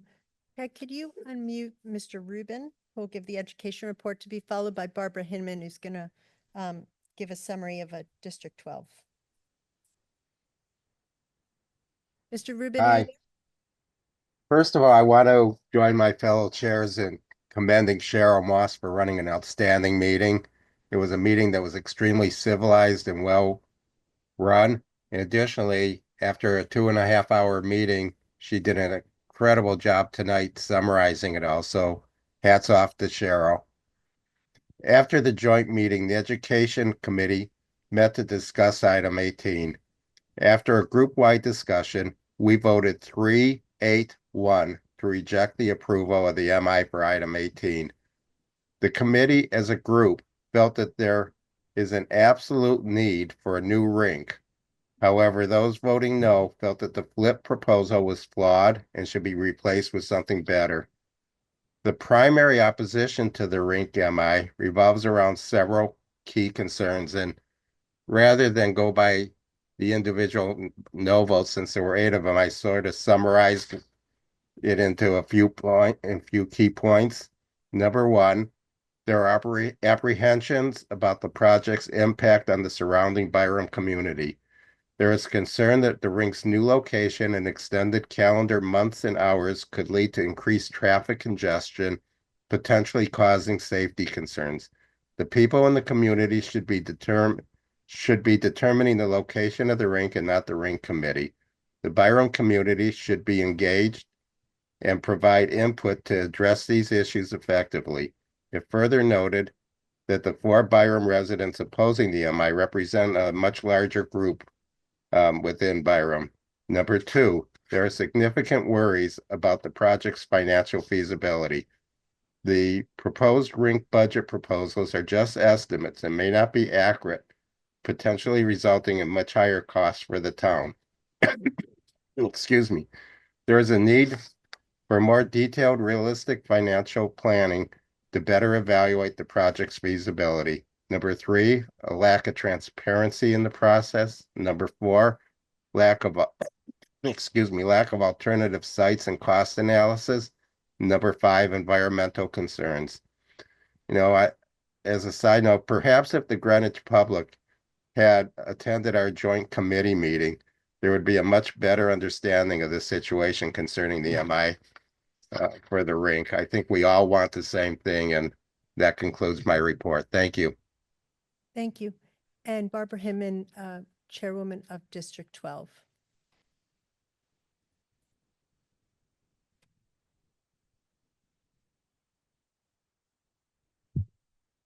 Good evening. At our district meeting last Thursday, District 12 voted 14-1-2 on the following statement on item 18, the Dorothy Hamill Rink Municipal Improvement. We stand in support of building a new town skating rink. Municipal improvement is an important step in the town's capital planning process. This project is not yet ready for MI. There are clear problems in the project in terms of oversight, the lack of any cost estimate, and insufficient constituent feedback. As such, we cannot support the MI until the first selectman puts a building committee in place to oversee the project going forward. The building committee should include voting members with construction, finance, legal, public relations, and at least 2 representatives from Byram who will go through the appointments process at the RTM.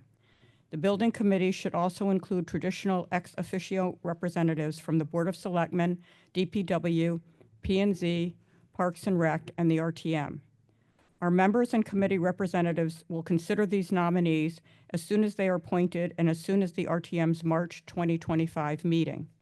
Once this building committee is in place and these problems are addressed, District 12 will eagerly support the MI for a new rink.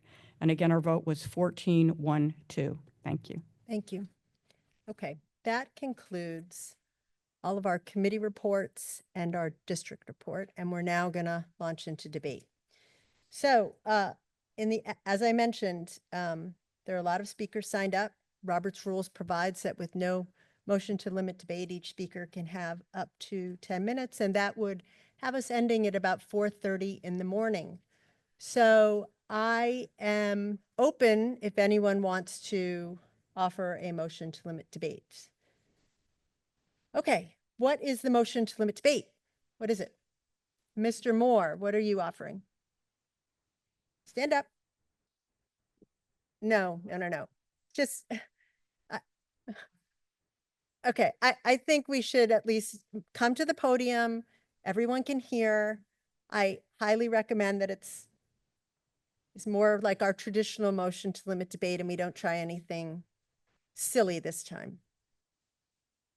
I make a motion that we limit debate to 2 minutes per speaker, Madam Moderator. And what about the principal proponent and the opponent? 5 minutes per speaker, Madam Moderator. Okay, so we have a motion. Is there a second? Okay, so we have a motion on the floor to limit debate to 2 minutes per speaker, with 5 minutes being awarded to the principal proponent and the opponent. A motion to limit debate is not itself debatable and does require a 2/3 majority to pass. We will take a record vote on this because we won't be able to hear what our friends who are participating remotely would think about this. So Craig, could you? Yes. Yes. Well, we only have one item, which is item 18. So it would be per speaker, per motion, per item. So if there was, I don't think we have the capacity to amend the municipal improvements. So it essentially is just this item that we're discussing. Okay, so we are going to take a motion. A motion to limit debate requires a 2/3 majority to pass. 2 minutes per speaker per motion, 5 minutes for the proponent and the principal opponent. Craig, could you open the vote, please?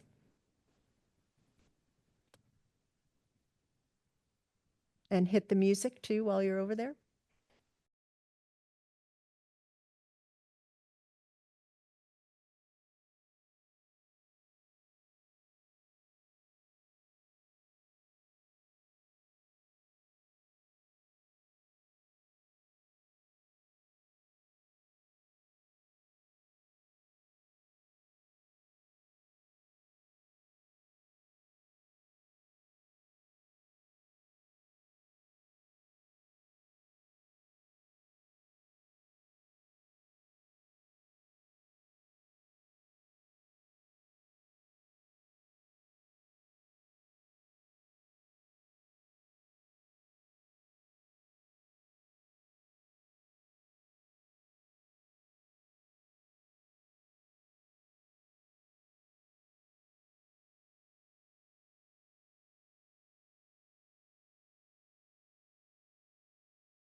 Has everybody voted that would like to vote?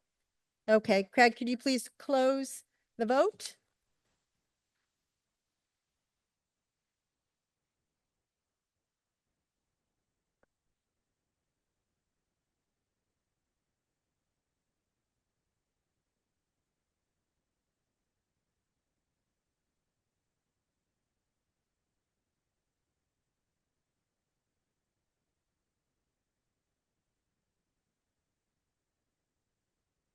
Good news. We will not be here until 4:30 in the morning.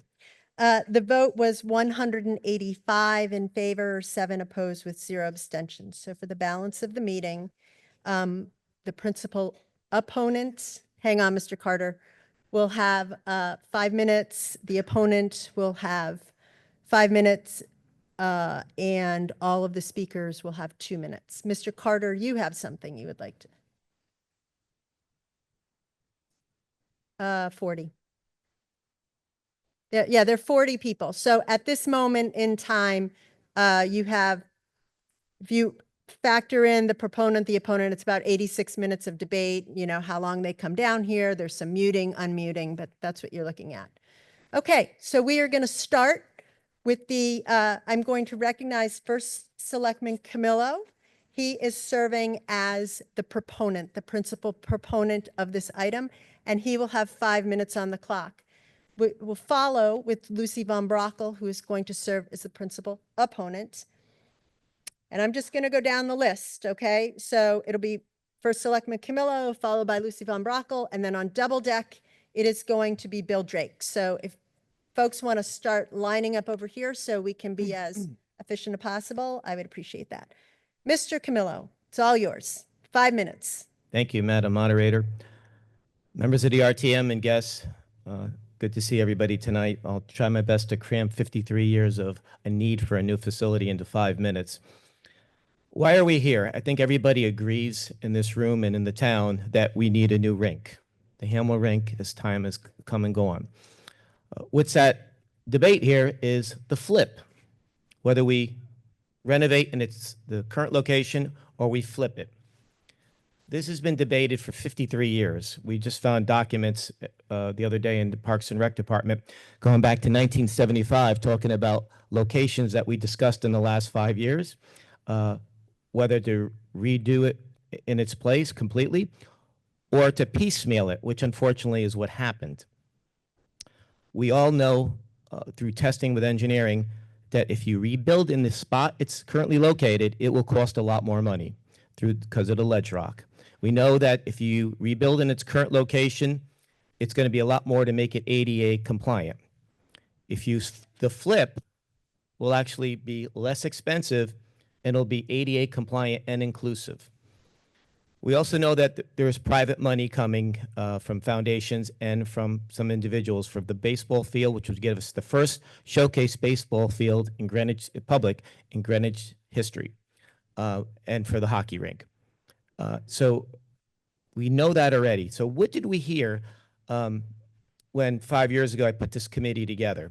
They had 27 public meetings. They met with leaders in the community and the neighbors. I met with them and had on-site visits with people in the community and the leadership there.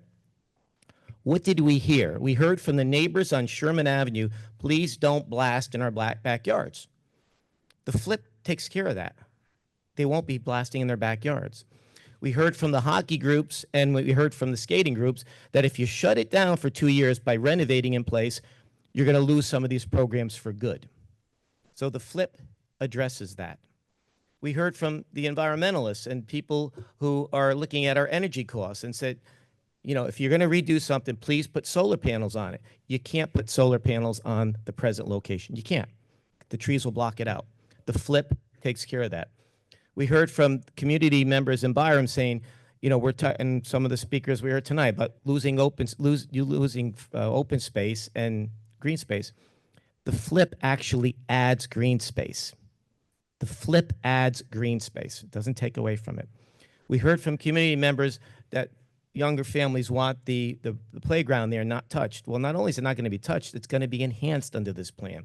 We heard from the community that we wanted the Memorial Grove not touched. Well, the Memorial Grove is going to be enhanced and there's going to be proper signage there. There's no signage there now to mark the trees there dedicated to those who gave the ultimate sacrifice for this country. That's going to be taken care of. We heard from the advocate saying that McKinney Terrace residents are not going to benefit from this. All the McKinney Terrace residents I've talked to favor this. And in fact, there's going to be an ADA track/sidewalk going around the perimeter with this plan, giving them access to everything there and an ability to exercise, something they don't have the ability to do right now. So, and also I have to say there's a friend of mine in Byram made a comment somewhere on social media that, well, they like to watch baseball games there and you're taking their ability to watch baseball games away. I can confidently say that no one in this room has spent more time in that baseball field than myself. Since 1974, 75, as a player, coach, and later as an umpire for about 35 years, there's never been more than 3 or 4 people up there. In most games, there was none. But Mr. Jufra used to be up there all the time, and I'd go up and talk to him. But this flip will actually get the sun out of their eyes. The batter, the catcher, and the umpire has the sun in their eyes there. Major League Baseball's Murray Cook came down, former GM for the Yankees, and said, this field's in the wrong spot. The flip puts the field in the right place. And they'll have the people in the McKinney Terrace would actually have a view, straight-on view into the ball field. And again, having the sidewalk ADA compliant going right there. Folks, I don't sit here tonight just advocating for the 84% of 3,000 respondents who asked you to pass this, who asked for the flip. I'm sorry, who asked for the flip. I don't sit here tonight and say I'm just advocating for the 138 people who took time out of their lives to email P&Z for the flip against only 6 against. I don't sit here just saying I'm here for the. Time, sorry. I'm holding you to 5 minutes. Okay, Come on, don't look I'm at me sorry. that way. Please do the right thing. Listen to the people who sent us here and get this done. Let's work together and get it done. Thank you. And I think, Mr. Camillo, did you say 3,000? I think it was 300 emails. I think 3,000 emails in our inbox. 3,000 survey Oh, respondents. okay. I thought you meant 300 in the last. I apologize. 24 hours, I had a lot more to say It to. may have been 3,000. It felt like 3,000, I'm sure, for all of us. Okay, Ms. Von Brockel, who is also being held to the strict 5-minute time limit.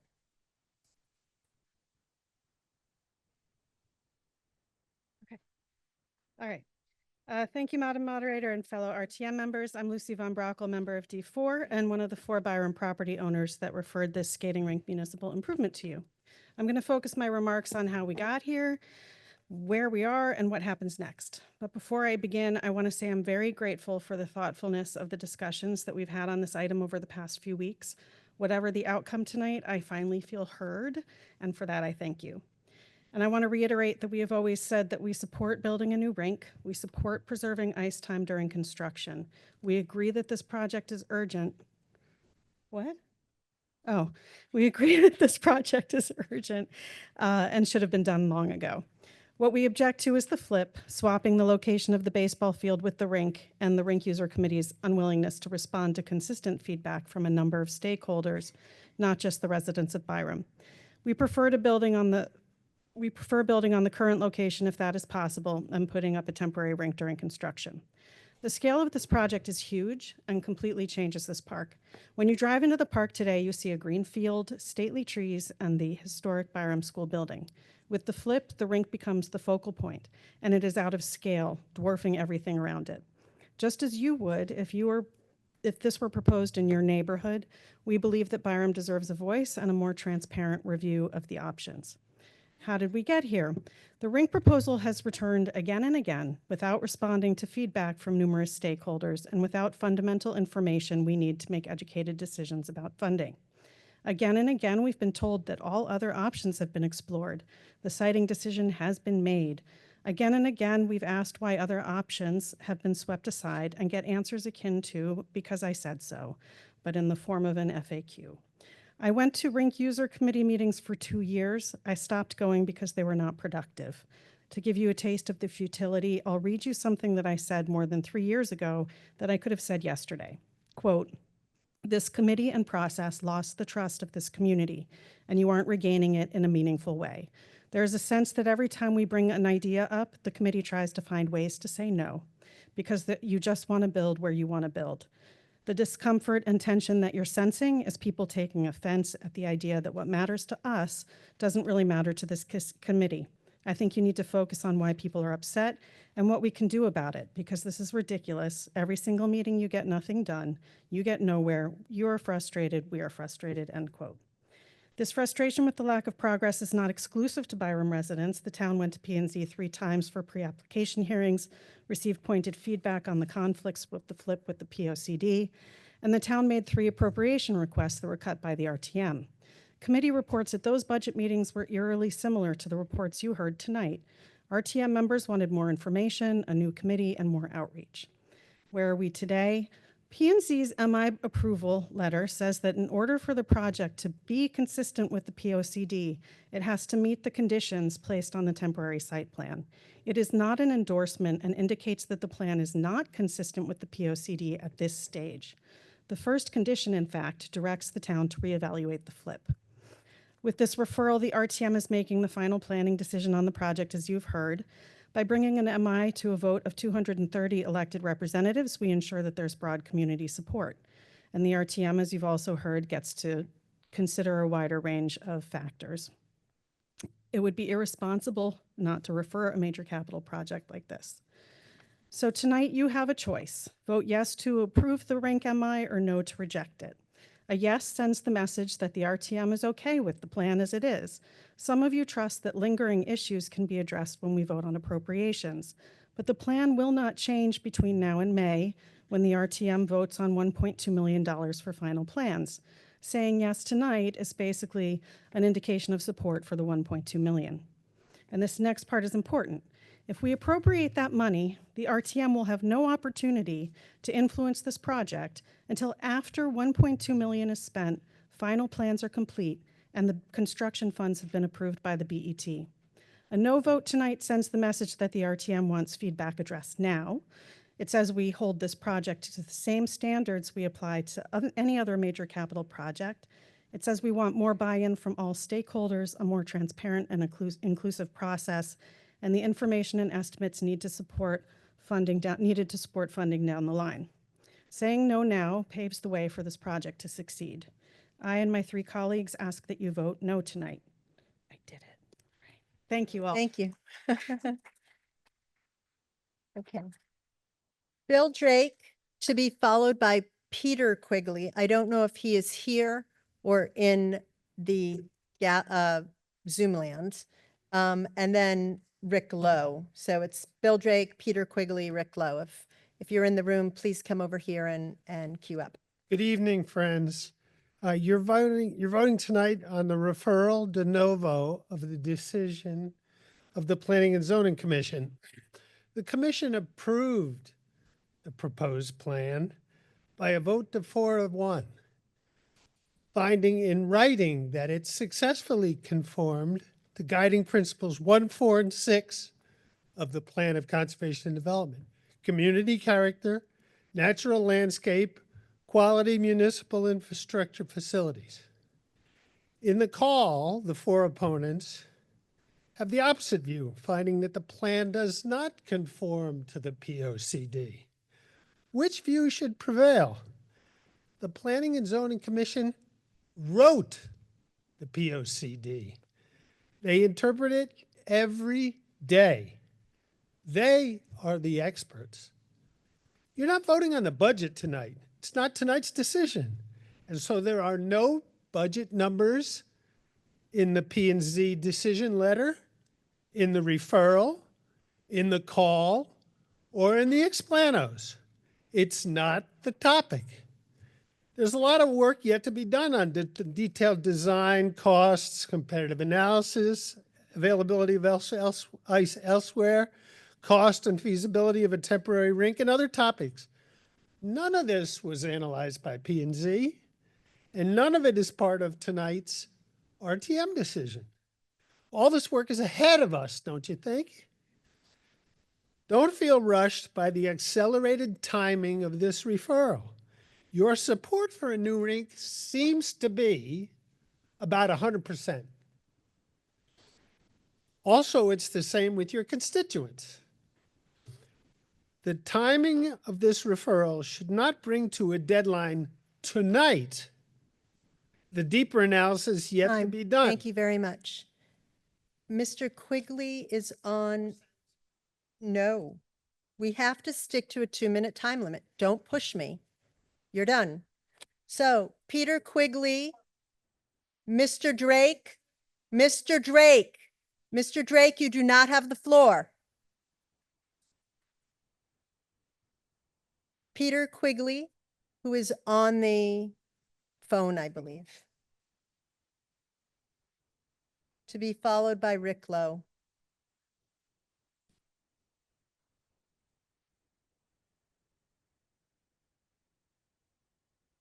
Mr. Quigley apparently is not on the phone. Rick Lowe, to be followed by Liz Eckert, who I do believe is on the phone. What? Hang on. If Liz Eckert is on the phone, could you please raise your hand so that someone can locate you and unmute you after Mr. Lowe? Mr. Lowe, you're up.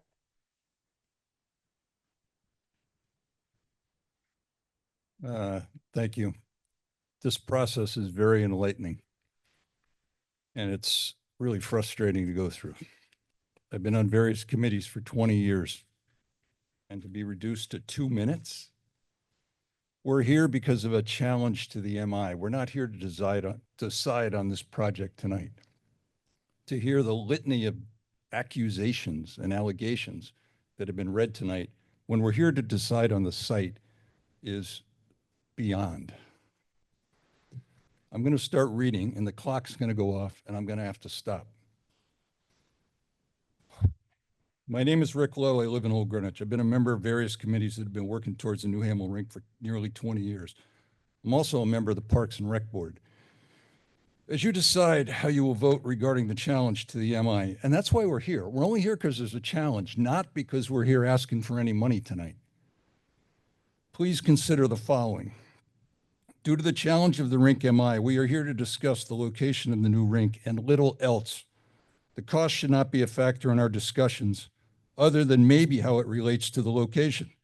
The cost has not been studied in great detail or sent out for bid, but it has been analyzed by the Department of Public Works in relation to this location versus others. As you know, this project has been years in the making. The Department of Public Works and Parks and Recreation are the sponsors of the project. Planning and Zoning gave their preliminary approval to the proposed location after thorough review.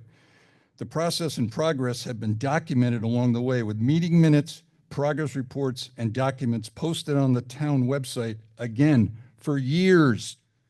Yes, there have been opponents, and their opinions were considered. A small contingent came to many rink committee meetings.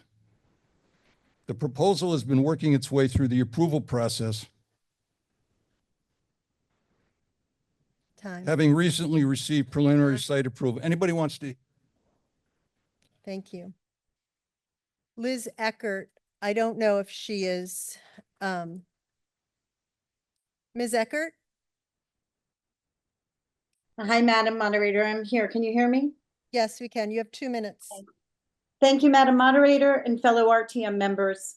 My name is Liz Eckert and I am a member of District 4. I'm the chair of the Byram Neighborhood Association and I'm a member of the Rink Users Committee. I am here tonight as a property owner in the town of Greenwich to ask you to reject this MI. To be clear, I am strongly in favor of a new rink. As a member of the Rink Committee, I voted in favor of moving the current application to Planning and Zoning in the hope of getting it to a wider audience before spending more time and more taxpayer money on what I feel is a flawed plan. The current committee is overly represented by rink users. There are good people on this committee, but their goal of a new rink at any cost was vastly different from my goal of a new rink while maintaining compliance with the POCD, respecting the home of disabled and senior residents at McKinney Terrace, and honoring our fallen veterans of war by not blocking the Memorial Tree Grove view with a 40,000 square foot and 35-foot high industrial size skating rink. This Memorial Grove has special meaning to me. My brother-in-law, Donnie Rapace, was killed in action at age 20 in the jungles of Vietnam, far from his family home here in Greenwich. Donnie's ultimate sacrifice is remembered with a tree in this beautiful grove, and it is a place of serenity and reflection for my family and for the family members of the other fallen heroes of war honored there. Their brothers in arms put on a beautiful service every Memorial Day from this grove, and we consider it hallowed ground. The Byram community has lived in harmony with this rink in its current location for over 50 years, and it was built in this location for a reason. It is tucked in a corner, keeping this open parkland in a community where we have very limited open space. A temporary rink is the solution to a temporary problem. We must reject this MI, come back with a more representative committee, and together let's build the best. Heidi Farmer to be followed by Silpa Cora. And then after Silpa Cora, it's Joe Rothenberg. So Heidi Farmer, Silpa Cora, Joe Rothenberg, if you want to go up to the side, you're welcome to. Hello, my name is Heidi Farmer, and I live in Old Greenwich. My boys learned to skate at Hamel Rink, and I now have a son on the high school varsity team. As all the committees have said, it sounds like everyone is in favor of a new rink, and I'm here to tell you it is a necessity. Hamel Rink is well past its usable life. This has been put off for decades, and there is not much time left. It lacks locker rooms, adequate locker room space, and it has a total of 4 stalls of restrooms. So if a hockey player has to go to the bathroom, they are meeting the opposing team and the opposing parents in the 2-stall men's or women's locker room. That is not safe. Chillers are failing, and they're no longer replacement parts. This rink is utilized by hundreds of Greenwich children, teens, and adults. And if it fails, there is no available rink space anywhere. So I live next to where they built the Eastern Greenwich Civic Center, and it is beautiful and has improved the neighborhood, and it's huge and amazing. And I think a new rink will bring that to Byram. So we don't have 20 years to turtle walk a new rink and wait. So please vote yes, and let's move this forward. Thank you. Thank you. Sil Pecora, to be followed by Joe Rothenberg.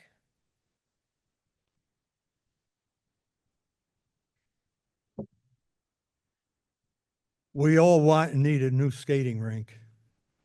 Where the contrast lies beyond the Barn residents is we are not in favor of the flip. This is a part of our lives and our history. This is where the veterans went to school and died for our country. My brother died in Vietnam before he could even vote at 20 years old. He earned the Bronze Star with a V for valor for our country. These trees stand tall and are a living representation for these fallen soldiers. This can't be replaced. Once it's ruined, you'll never get it back. This was put here for a reason, just like the Hamel Rink was put in that space 49 years ago for a reason. A little history for us to consider. The town of Greenwich, years ago, made Barm School into senior housing, with the thought that the ball field would give the residents outdoor activity in watching the kids play ball. They were able to see the batters, and it was close enough to the building for all to enjoy.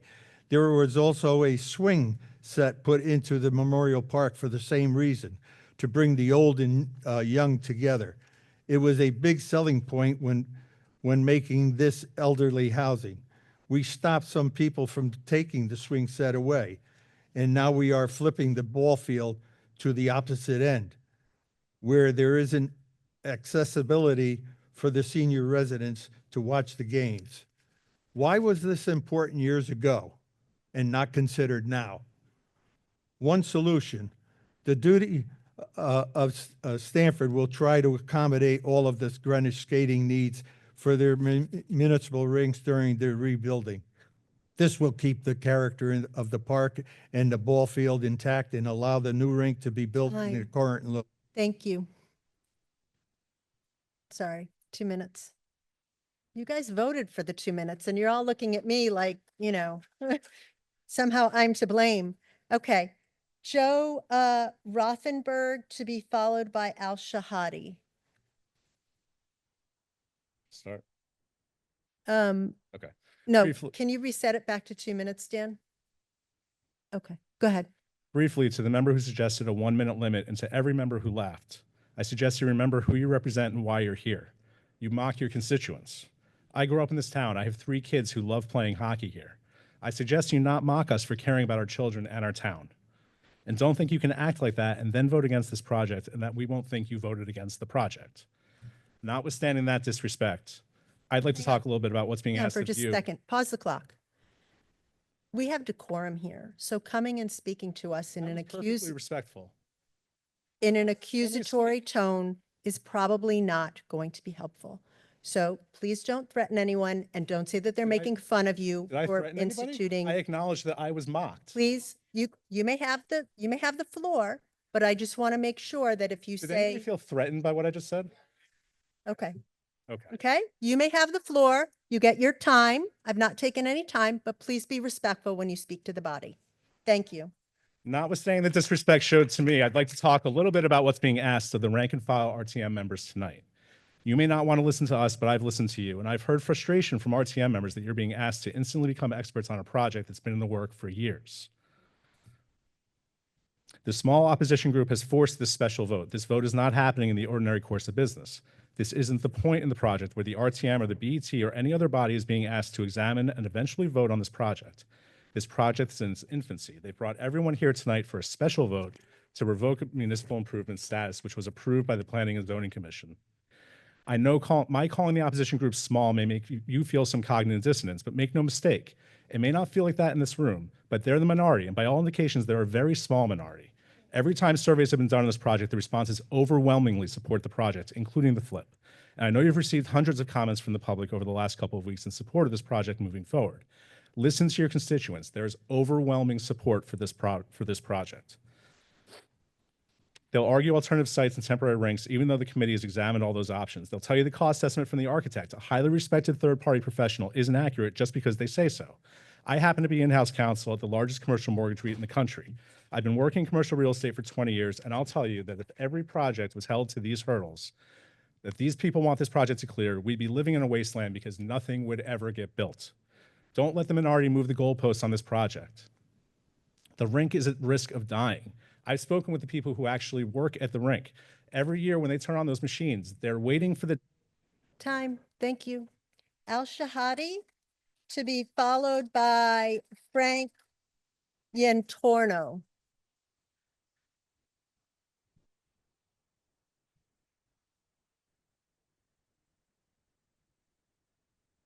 Go ahead.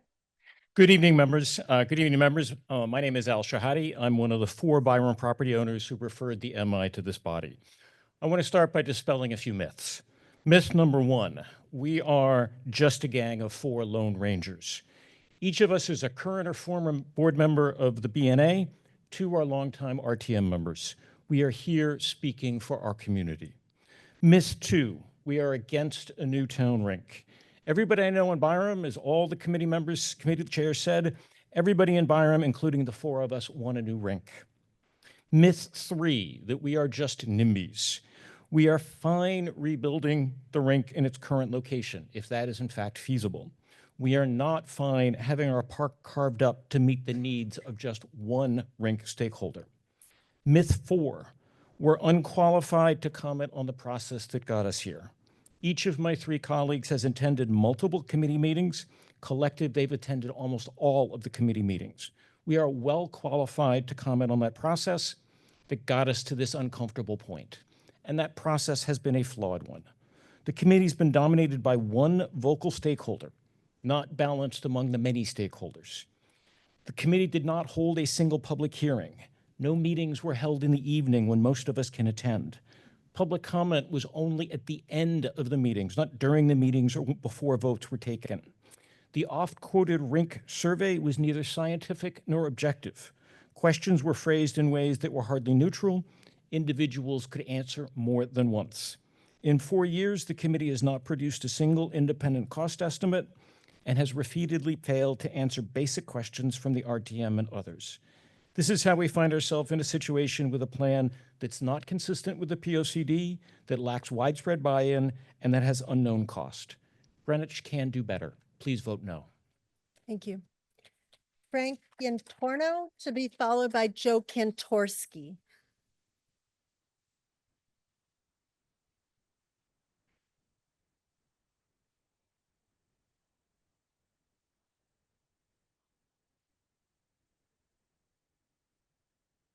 Hi, my name is Frank Antorno. Most people in town know me as Skeets. I've been coaching and teaching at the Hamel Rink for the better part of 40 years.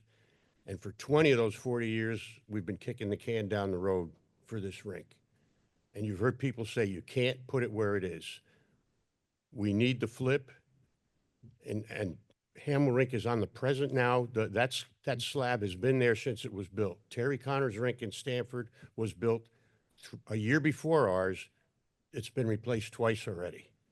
We're going to open up 1 year and it's going to come through the floor and we're not going to have anything for our kids. I've spent a lot of time and donated a lot of my life to this for the kids in this town. And we really need to do this and we need to flip. Thank you. Thank you. Joe Kantorski, to be followed by Charles Costello. To be followed by James Waters, so Costello and Waters can line up over there. Thank you, Madam Moderator, and thank you all for the RTM, for serving the RTM. My name is Joseph Kontorski. I'm a former chair of the BNA, a longtime Byram resident, and a member of the Byram Gang of Four. I'm here urging you to vote no on item 18. Your no vote will prevent a plan that's not consistent with the POCD. Recently, talk around town about item 18 has gone from fact to fiction, from no information to misinformation. Last Friday, a local newspaper's front page had a rendering of a rink design concept that the town rejected in 2020.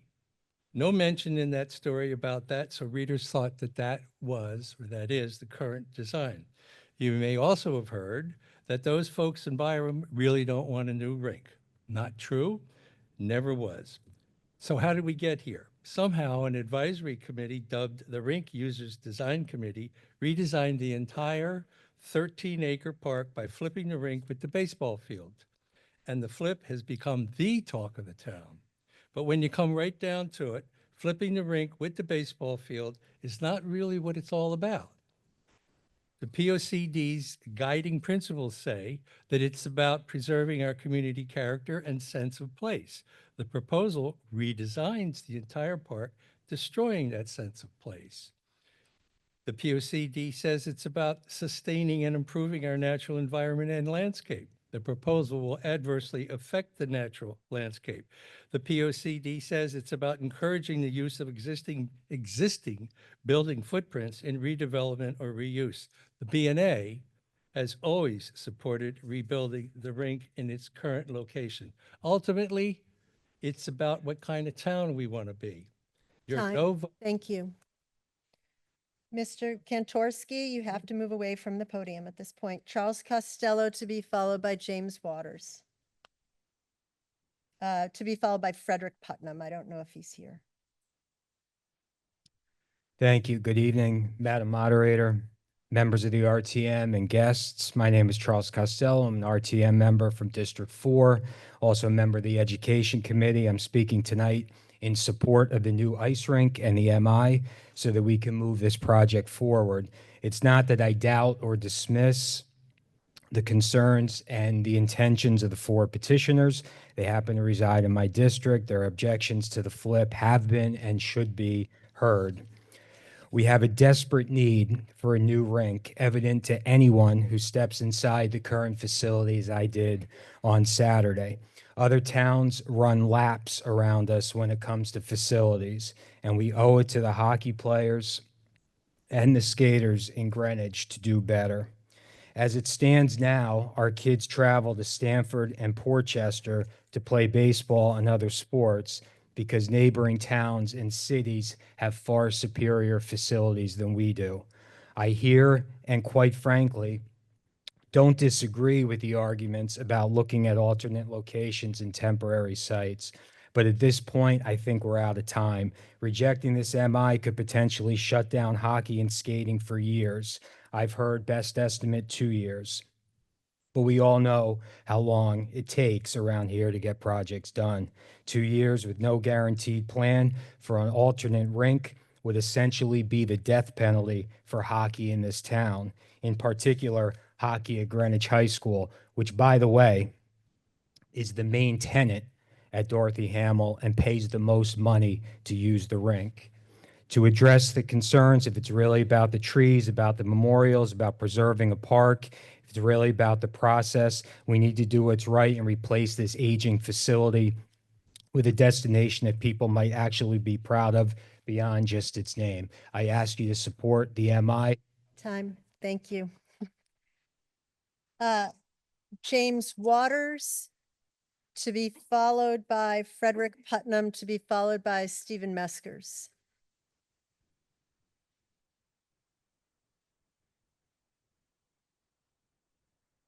Hit the red button and start them off. Is it, go to 2 minutes and go ahead. Okay, good evening.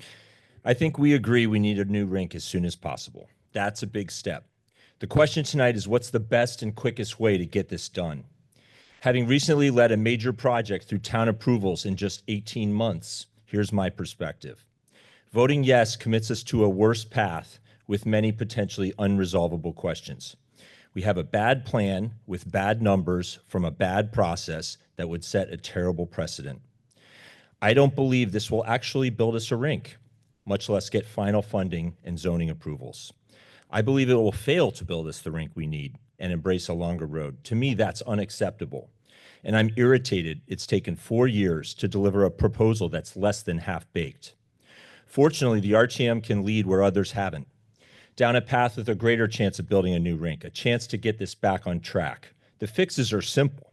By voting no, we do 3 things that won't happen otherwise. First, we establish the first selectman must form a building committee to show the town's commitment to getting this done right and done quickly. Second, we show the importance of setting a clear vision aligned with the POCD, examining siting options, creating concept designs for the chosen site, incorporating input, producing a real cost estimate.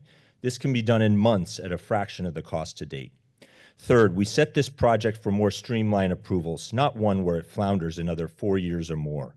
I've done the math and looked at the dates. This will have a better result if we vote no. Tomorrow, I'll send the Board of Selectmen a clear roadmap to do it. Sometimes small setbacks can help fast track something. We improve our chances with a better plan and better oversight. It's time for the town to get serious. Do this right and stop dithering. Please vote no. Thank you. Frederick Putnam. Frederick Putnam to be followed by Stephen Meskers. Isabel Cornelius has withdrawn her name, so it's Cheryl Moss. So okay, Frederick Putnam. My name is Bucky Putnam. My name is Bucky Putnam. I live in District 2. Have a son who went through the high school playing hockey and have played hockey all my life. We've had a lot of discussion about the length of time this discussion has taken, not tonight, of course, but over the last years. I recall back 20 years ago, 2005, Rick Lowe and I started a discussion within the town to try to move the process forward of creating a new rink. We worked with the town, we worked with the Department of Parks and Rec, and we came up with a plan that kept the rink in the same place with one proviso. We had to have a temporary site for the downtime. The 2 years, 1 or 2 years of construction time you had to have a replacement site. We looked at, I was just going through my notes, we looked at 7 sites: Roger Sherman Baldwin Park, the Ferry parking lot, Binney Park, Byron Park, Greenwich High School tennis courts, the Coscob Power Plant. There was a site up on King Street, there was a site in Banksville. Every one of those sites had to satisfy 5 objectives. They had to have power, parking, lighting, sewer service, and an accepting neighborhood. Every site we looked at failed. Every site. And I challenge anyone who says, well, let's just find a temporary site. I challenge them to find that site. In the town of Greenwich, it's extremely difficult, in my opinion, impossible. So by voting no tonight, a no vote will do some serious damage to the skating programs of the town of Greenwich. Thank you. Thank you. Okay. Stephen Meskers is passing. Isabel Cornelius is passing. Cheryl Moss to be followed by Tracy Friedman.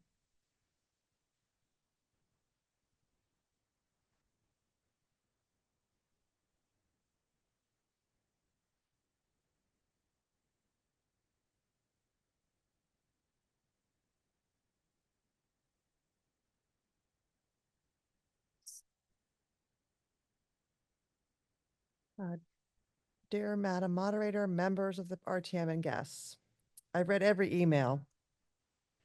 There were many, and many were from concerned hockey parents and players. I too am concerned. My brother was a hockey player. My mom sat on those ice-cold bleachers. I grew up skating on town lakes and Dorothy Hamill Rink. I even had a Dorothy Hamill haircut, which was as close to her as I ever got. Unfortunately, I cannot support this poorly presented plan due to the following.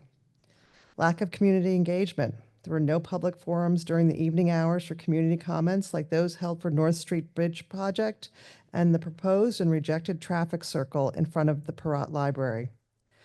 There's a lack of professional estimate for the rink and no estimate whatsoever for the ball field, ADA, and walking path and the parking lot. A back of the envelope estimate is not acceptable. We have no idea of the cost comparison for keeping the rink in place with a temporary rink versus the so-called flip. At our District 8 meeting, when asked why there was no consideration of finding a location for a temporary rink, Mr. Drake stated, "No community wants to give up their fields. So why are we imposing this on Byram?"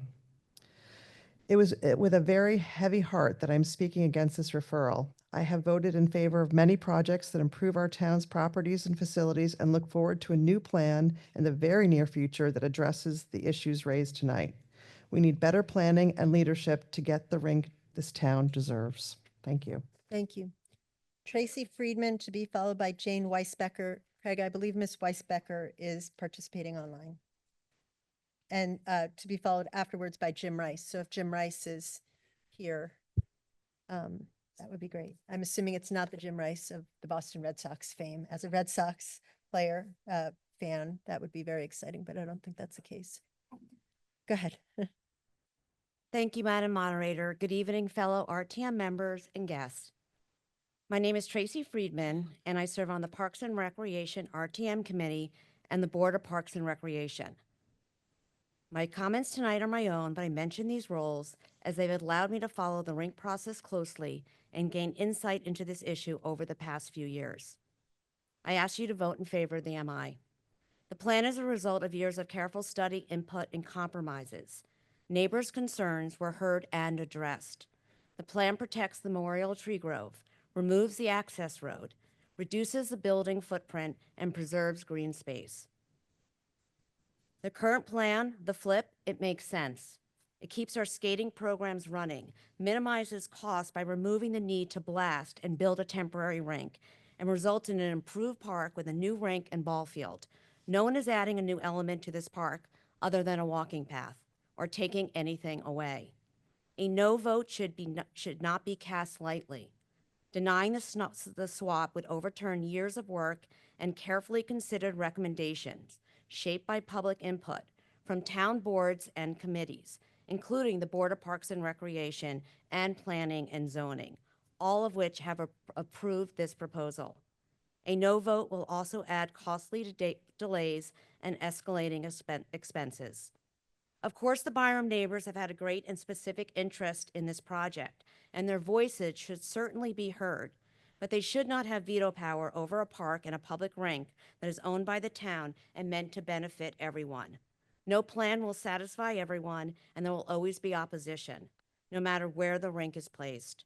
Trust the MI process, and please join me in voting yes. Thank you. Thank you. Jane Weisbecker, who's on the line, to be followed by Jim Rice and then Dan Quigley. So if those individuals are here, they can queue up. Do you see Ms. Weisbecker? Thank you. My comments tonight are on behalf of the majority of District 9. We urge the RTM to vote no and to reject the MI for the key reason that this large and important rink project requires the formation and guidance of a proper building committee. You may recall that in 2021, the RTM adopted a charter change requiring the seating of a building committee for school projects that needed MI.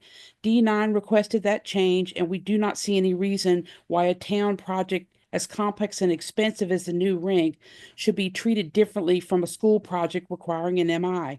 D9 is currently vetting another proposed charter change that would require the formation of a building committee for large town projects such as the rink, but will reserve comments on this for a later meeting. In the meantime, D9 requests that the selectmen nominate a building committee for the rink project subject to the general guidelines in the town code for school projects. A rink committee formed under the school committee model would be comprised of time-tested composition of members. School building committees have 7 to 9 voting members, including a member of the BET. 5 to 7 of those members are nominated by the selectmen and appointed by the RTM. There are also ex officio non-voting members, including a select person, P&Z commissioner, DPW employee, and RTM member. Once formed under these guidelines and modified for a non-school project, the rink committee should be held to the established rules governing a building committee's public meetings, fiscal oversight, and continuity. These rules ensure the project's transparency and smooth process from start to finish. Importantly, the rink committee should also have to abide by FOIA and report back to the RTM on a quarterly basis. Based on this, we respectfully urge the RTM to vote no on the MI so that this committee can be expeditiously appointed by the selectmen and approved by the RTM. Thank you. Thank you. Jim Rice, if, is Mr. Rice here? Okay, Mr. Rice, Yes, can you hear me? we can. Yep, you have Okay, two. great. Thank you for allowing me the time to speak on this important issue. My name is Jim Rice, and I'm the father of a Greenwich Cardinal youth hockey player. Like so many Greenwich kids, my son James learned to skate and developed his love of hockey at Hamel Rink. He's one of the many kids that call Hamel Rink their second home. Currently a squirt with the Cardinals, he's grown up at Hamel, learned to skate and play through its programs. The current state of Hamel is why we're all here today. Without this project moving forward, I fear James' story and the stories of many other kids can come to an end. Like James, hundreds of kids rely on this rink so they can play the sport that they love. My wife and I are both working parents, like so many others with kids in the Cardinals youth hockey program. Hamel Rink is very much our only option due to the costs and travel times associated with programs and rinks outside of town. Our kids need this rink, and they deserve it. The current plan to flip the rink and ball field is the only option. A temporary rink is simply not feasible. We struggle to maintain the ice at Hamel as it is, and neither is losing 2 or more years of ice time due to demolition and rebuilding on the current footprint. 2 years might sound like a short period, but for a hockey player or a figure skater, it's a lifetime. To vote against the flip is to vote against hockey and skating as we know it in this town. I cannot stress enough the importance of this. This isn't a ball field or a tennis court, of which we have many. It's an ice rink, the only public ice rink in town. Its loss would be devastating. When the rink goes away, so do the programs that rely on it. It's simply not an option if we care about the kids and their development in the sports that they love. So RTM members, I implore you to do the right thing and think about these kids, the generations of skaters and hockey players before them, and with your support, a future generation. Let's build a new facility that makes us all proud, something this town and these kids deserve. This plan addresses legitimate concerns with the rink committee making significant concessions. We're simply asking for a modern facility, nothing extravagant, to preserve this town's rich skating and hockey history, a history embodied by the rink's namesake, an Olympic gold medalist from Greenwich. Thank you, and go Cardinals! Chirp, chirp! Thank you. Okay.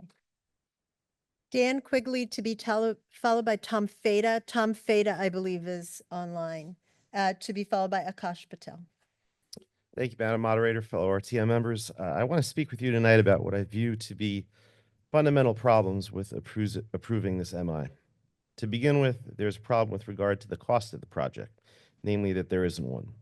I feel that if we decide to approve this MI without first being presented with a defined cost analysis or something more substantial than an estimate, it would not only be fiscally irresponsible, but it would set a bad precedent, which could lead to undisciplined spending on future capital projects. Equally, if not more important to me, I believe this is a test of the conscience of the RTM. Many of us in this room and online have at some point protested projects that we felt might negatively impact our own neighborhood, whether it was an access road to the high school on Hillside or across from Mallard, oversized 830G developments downtown, a dog park in Glenville, or the prospect of raising instead of renovating a beloved school in Old Greenwich. We all have wanted the voices of our neighborhoods to be heard if we feel they aren't being listened to. Byram is unique in this respect. Historically, it's been subjected to treatment other neighborhoods have not. A dump, a large affordable housing development, an incinerator, and a beach whose waters are plagued by high bacteria counts, and now encroachment from development in Portchester. Approving this MI would be an extension of that poor track record. Tonight, we have an opportunity to listen to the people of Byram. They too want a first-class rink, so do I. But they've been clear from the outset that this plan does not meet with their approval. With the threat of overdevelopment constantly at our doorstep, we can envision future battles where we look to each other for support. If we don't support our Byram neighbors tonight, what will be said of us when we look for their support in the future? Please join me in voting no to item 19. Thank you. Thank you. Okay, Tom Feda, who's online, to be followed by Akash Patel and Alyssa Kemp. I don't know if Miss Kemp is here or online, but Mr. Feda, are you there? Craig, do you see a Tom Feda? Oh, yeah, can you hear me? Sorry. We can. Yep, go ahead. Dear RTM members, my name is Thomas Fida, and I'm here to address a critical issue for our community, the urgent need for a new ice rink in Greenwich. As someone who grew up here, played hockey at Greenwich High School, and now coaches there, I've seen firsthand the challenges of our athletes face due to the substandard facilities. For years, the town has discussed building a new rink, but the progress has stalled. Meanwhile, nearly every other high school in Connecticut provides athletes with proper locker rooms and facilities. Do we want to risk canceling high school hockey altogether? That would be devastating for our athletes in the community. You're going to lose youth hockey players to other towns. Athletics teach teamwork, resilience, and discipline, and our high school hockey team deserves better. Coach Duffy has done an incredible job despite the poor facilities. But how long can we expect our athletes to compete at a high level without proper support? Yes, building a rink is expensive, but it's an investment in our youth, in our community future. A modern facility with more than 4 locker rooms and proper stands for fans would allow Greenwich to host FCIAC championships and state games, enhancing the town's reputation. So I urge you to stop playing politics, put this in the hands of people who actually know hockey and how to build a rink, and prioritize this project.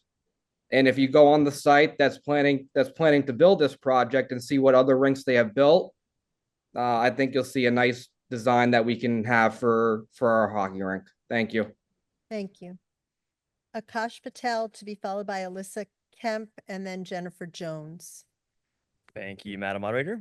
And hi, everyone. My name is Akash. I'm a member of D1 and secretary of your BOC. So I went into this item with less history than the average member here, and honestly, I started off fairly neutral. Generally, I agree with the 300+ folks that emailed us who are in support of a new rink. And I also think it's fair to say that most people here are in support of a new rink and truly do want to deliver one that is worthy of Greenwich in our community. That said, I also view it as our collective roles here being to make sure that these types of projects are delivered transparently, on time, and on budget. And as representatives, our community elected us to do that work on their behalf. And after spending many hours with leadership on this project, and in spite of also wanting a new rink, I ask you to vote no. Every committee who took this item up rejected it on its merits, with too many fundamental questions still outstanding, many of which should have been answered a long time ago. So voting no on this MI is a vote towards creating a formal building committee, in my opinion. That committee would be approved by us with leadership that can deliver a new rink transparently, on time, and on budget. And I think a vote yes on this MI would allow for continued mismanagement of the project and deliver an ultimate disappointment to the community members who depend on us. Thank you. Thank you. Alyssa Kemp to be followed by Jennifer Jones and then Javier Elmon. Is Alyssa Kemp? Ms. Kemp, if you are online, can you raise your hand for us? Nothing. All right. If she pops up, we'll come back to her. Otherwise, it's Jennifer Jones and then Javier Elmon.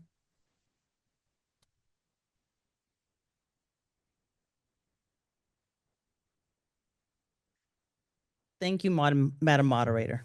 Members of the RTM, my name is Jenny Jones. I am a committee member on the BOC and an alternate on Finance Committee. I too read every email. I am not here to argue the merits of the project.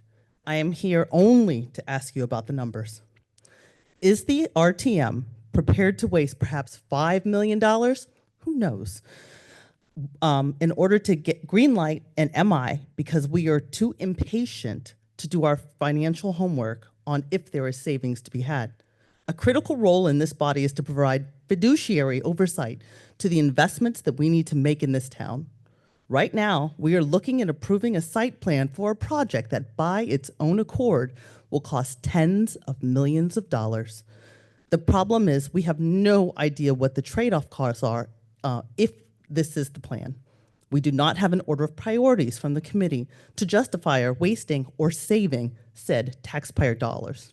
For example, if we are protecting ice time and holding the principle back that the timing of said ice time is an issue, where is the analysis of how many hours are required, what facilities were contacted, and how much money will it cost to buy ice time in these other venues? If we are moving forward with the flip, we have an experienced team in this town who have overseen this kind of work. But what was the cost per square foot for soil remediation and other projects? What knowledge do we have about putting in a new ball field? I know we have this. And then what is the aggregate site cost? And I'm talking about just soil remediation and ballpark replacement, specifically for the flip. And finally, over these last few days, we found out that there's a third option, leveraging a temporary rink. What does this cost? We've seen none of these. For a multi-million-dollar project, the oversight and financial diligence should be much tighter than Selectman Camilla. Time, sorry. Okay, Javier Alman to be followed by David Wald.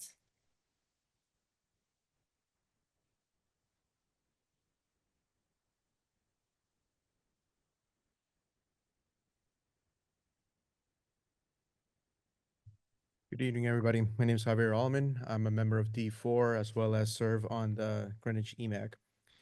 I wanted to convince you today or speak to you to vote for this project. And the reason is that an outdoor rink is not practical. Think about today, for example. It's like 15 degrees outside today. Imagine being outside. I have a 7-year-old and a 9-year-old. It's a frostbite day. You can't put them outside. It's not practical. These programs would not be able to continue in this manner. The Greenwich Skating Club has an outdoor rink. It's a beautiful rink, but the reason they're building an indoor rink is because it's not really practical. Like their program can't thrive because it's an outdoor rink. And that's what we would be subjecting our kids to. Now, the Greenwich Skating Club rents a lot of time from us, and the new rink that they're proposing or that is about to be completed is already, all the ice time's already taken up, and they're still going to rent time from us. So there's really not a practical option as other rinks, that have ice time that we can use. And if, affordability and access is also an issue. The Greenwich program actually provides very affordable rates for younger families, and so all these kids can get into the program. Now, if that goes away, other programs charge like 2 or 3 times those rates, which, a lot of people will not be able to afford. Now, you can go to some of these private skating clubs, but you need to be invited to this club. And if you're lucky enough to be invited, you pay private club rates, right? So a lot of people are not going to be able to continue these programs. So you really have to think about all of these things as you're considering your vote. Now, as far as like travel to other places like Stanford, I grew up playing in Terry Connors when I was younger. I grew up in Stanford. I go on I-95 all the time. It's just brutal during rush hour. So like this is not going to be a practical solution for our families. A temporary Time, sorry, thank you. David Wald to be followed by Jack Duffy.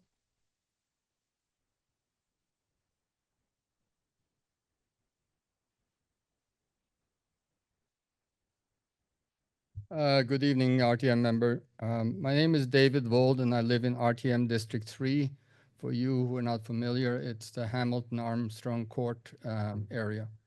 And I felt compelled to come and voice a clear no to accepting this item 18 of the MI for Dorothy Hamill Rink, flipping it not only within the newly named Eugene Morlow Park, but flipping it off a property onto a different property.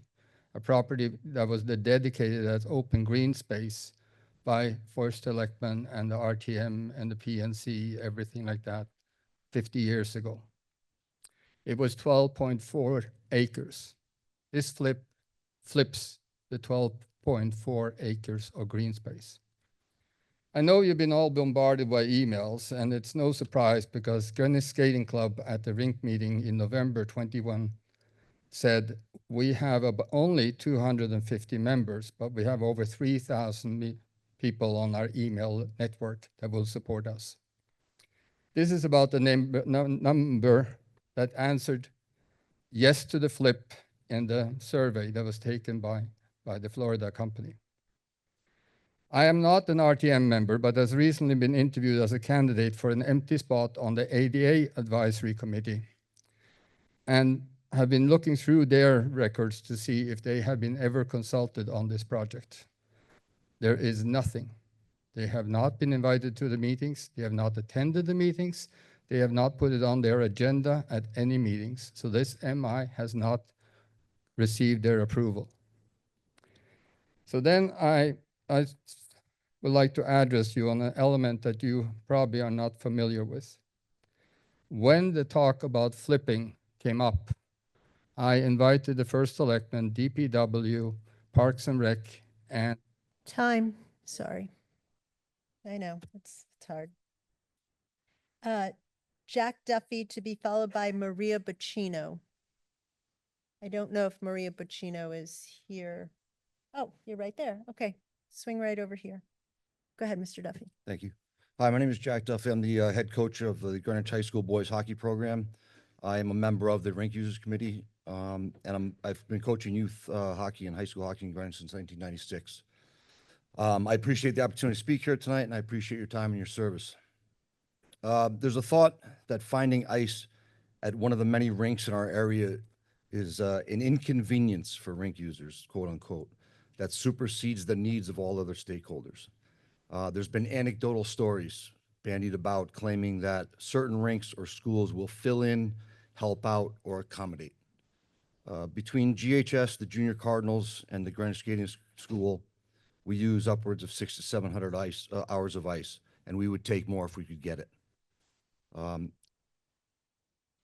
You cannot run our programs with a piecemeal approach to ice time. It takes ice contracts that are well-planned and robust. This kind of ice is simply not available in our area. This is not an inconvenience for the skating community. It is a need. If this rink is taken offline, our programs will not be set back for 2 to 3 years. They will be at risk for their survival. We face a ton of competition from other schools and from club teams. The GHS boys program, I would say, would take 5 years to regain its footing. The girls program, maybe not at all. The Junior Cardinals will probably cease to exist. I am not able to speak to the ability of the Greenwich Skating School to survive this shutdown. Furthermore, there's a narrative that the committee has settled on a design that is more comparable to commercial rink facilities in our area, particularly with respect to interior amenities such as the number of locker rooms. This assertion can lead to the general public believing that a rink with 4 locker rooms is an over-the-top proposal, when in fact it is the bare minimum needed to efficiently and effectively run a skating rink. Time, sorry. Maria Bacino to be followed by Richard Pace. Is Richard Pace here? Richard Pace? If he is here, come on down. And if he's online, okay. Go ahead, Ms. Bacino. Hi, I am a resident of Byram, and we all want a skating rink. However, there are more than 4 people who are opposed to the current plans before us tonight, or at least what we know of them so far. Maybe by voting against this proposal one more time, Mr. Camillo will disband the current committee, form a new one, more of a diverse committee to take over. Not to start from scratch, but to really consider all options in keeping the property and neighborhood in the forefront of the discussions, not only the wants and needs of the hockey community. Besides the elderly and disabled residents of McKinney Terrace, who basically share the property, we must also consider the people who live in the neighborhood at large. I would like to remind you that the residents of Byram are your workforce. They are your teachers, nurses, police and fire persons, the DPW workers, the secretaries and administrative staff, to name a few.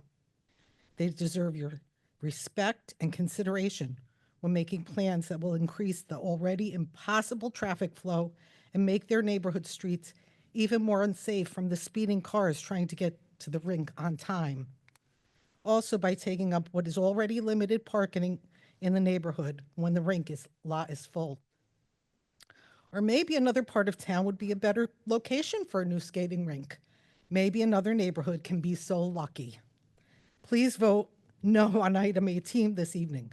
Hopefully, we can start to work together to move through the process and plan more thoughtfully with everyone in mind. Thank you. Thank you. Richard Pace. Okay. Lucy Krasnor, to be followed by Wayne Sullivan.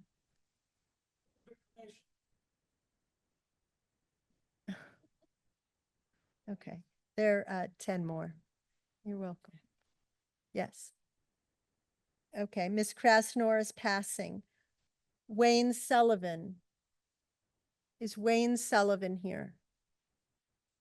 Mr. Sullivan is online, maybe? Okay, Mr. Sullivan is online, to be followed by Christine Edwards.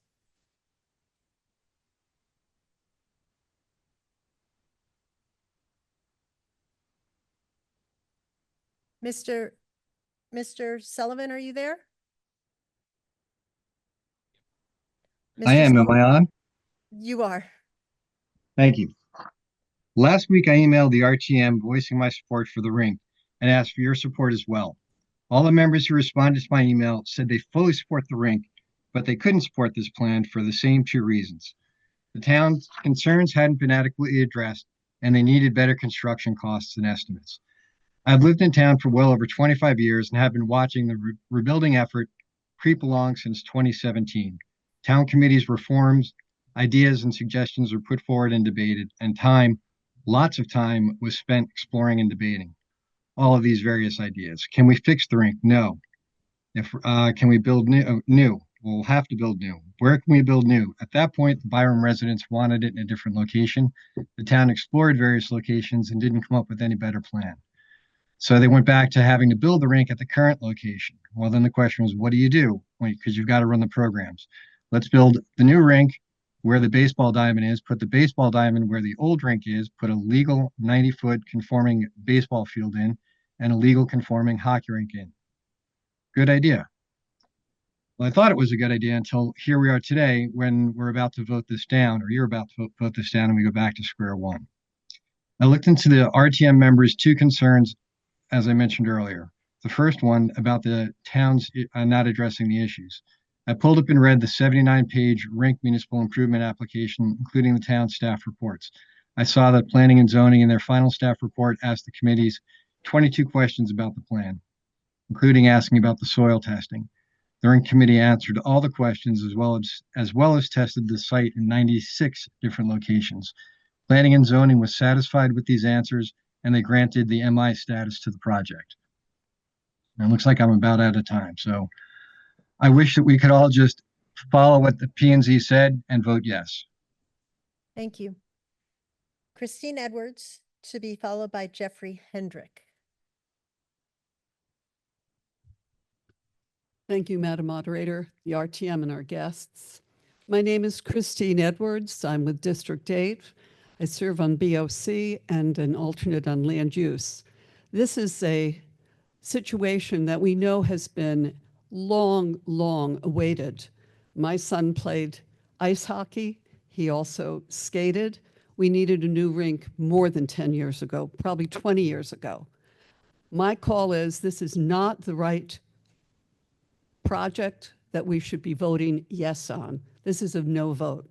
And what I want to do is to say to our group here, we need vision. This whole town needs vision. This may not be the right place to put it, but where are we to even buy land to be able to have the ideal rink we should? There are people who might be able to donate land that we may not have even thought of. We have a lot of philanthropists in this town, and we have time that we have to really look and vision what we want. And this is a town where we've lacked a lot of vision. If we didn't lack vision, we would have had this built more than 10 years ago.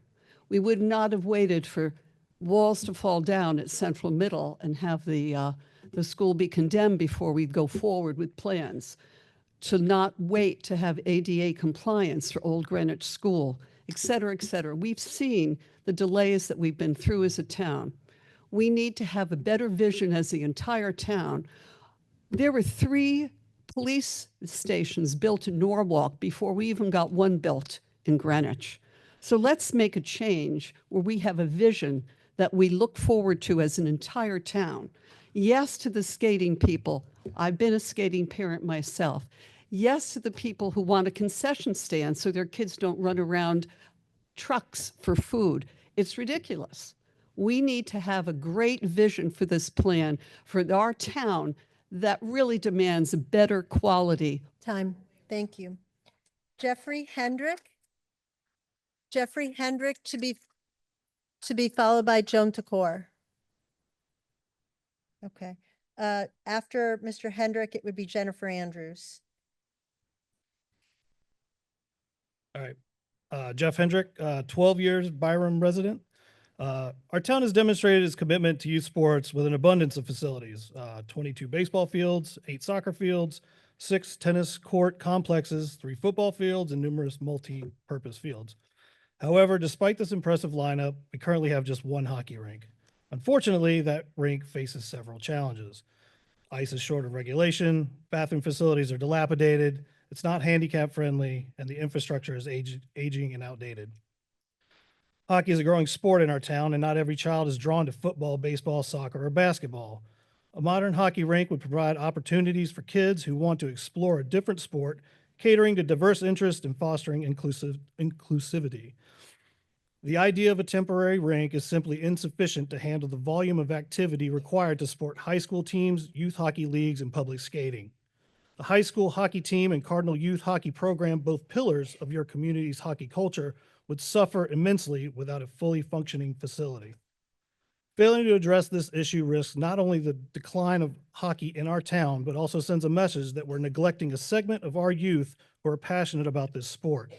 A new hockey rink is not just an investment in sports, it's an investment in our kids, their development, and their future. By constructing a modern facility, we can preserve and grow hockey in our community while ensuring all young athletes have the support they need to thrive. Let's make this a priority for the benefit of our town and its youth. Thank you for your time. Thank you. Jennifer Andrews to be followed by Alex Pop. Hi there, Jennifer Andrews, District 6. I'm not going to stand up here and go over the pros and cons of the current proposal. We've been hearing, all night long. I just wanted to highlight a couple of points. Every time we come in here to place a vote, most of us know well in advance what our vote will be. We feel secure in it and we feel happy with our choice. Tonight, this vote, no one can feel good about this vote. There is no good vote on this one. And that is telling me that the current plan may not be the right one. Our job is to find the best solution for the most people, and right now it just doesn't feel like we're doing that. Sitting in the many committee meetings over the past week, listening to the skating community and the neighbors directly affected has been a roller coaster. Of course we need a new rink, and everyone here believes that, and of course we don't want skaters to lose 2 years of ice time. But when you're listening to Byram residents, some of them are our colleagues on these committees, and hearing how it will affect them, it's important. The flip will affect many senior community members and their enjoyment of life, not for 2 years, but forever. The second point, there are members on this RTM that have never voted on the same side of any issue. There have been spirited debates in person, online, and at times have been really contentious, to say the least. And to my amazement, these members are coming together, talking about this flip, saying that it's not the right choice. And the fact that these polar opposites are coming together on this is important. I think it means we need to do better. We need to come up with other ideas that can find the best solution for all the members of our community. That is our job. Thank you. Thank you. Alex Pop to be followed by Catherine Zykowitz, maybe? I don't know if I'm pronouncing that correctly. And I don't know if she's online or here. Is Alex Pop here? Mr. Pop? Mr. Pop, could you unmute your phone or your microphone? I'm sorry, he's what? Can you hear me? We can now, yes. Sorry. The Byram Neighborhood Association and many District 4 RTM members believe that locals know what's best for their communities. From the Glenville Civic Center streetscape upgrades across town to the old Greenwich Shore Road sidewalk installation, Byram has a deep history of supporting the diverse needs of each Greenwich community. Now Byram needs your support. It's not just it's the Byram community that these four represent. Remember, Byram is in favor of a new rink, and it's the location and the process that needs to be corrected. On Sunday morning, I visited McKinley Terrace, and I sat at the picnic tables up on the hill just outside the building, 75 feet away from the baseball backstop. The entire field is visible. Looking out into center field, it's open and spacious. However, the proposed 35-foot high rink will be planted between the pitcher's mound and home plate, extending deep out into the outfield. The view will be totally blocked. The seniors and disabled residents of McKinley Terrace will lose the entire view of the field. And they're not going to walk the 400 feet to the other side of the field to watch a baseball game. So that pleasure will be lost. I urge you to vote against the MI. Thank you. Thank you. Catherine Zykowitz? Is she on there? Maybe. Okay, go ahead. You're Hi. unmuted.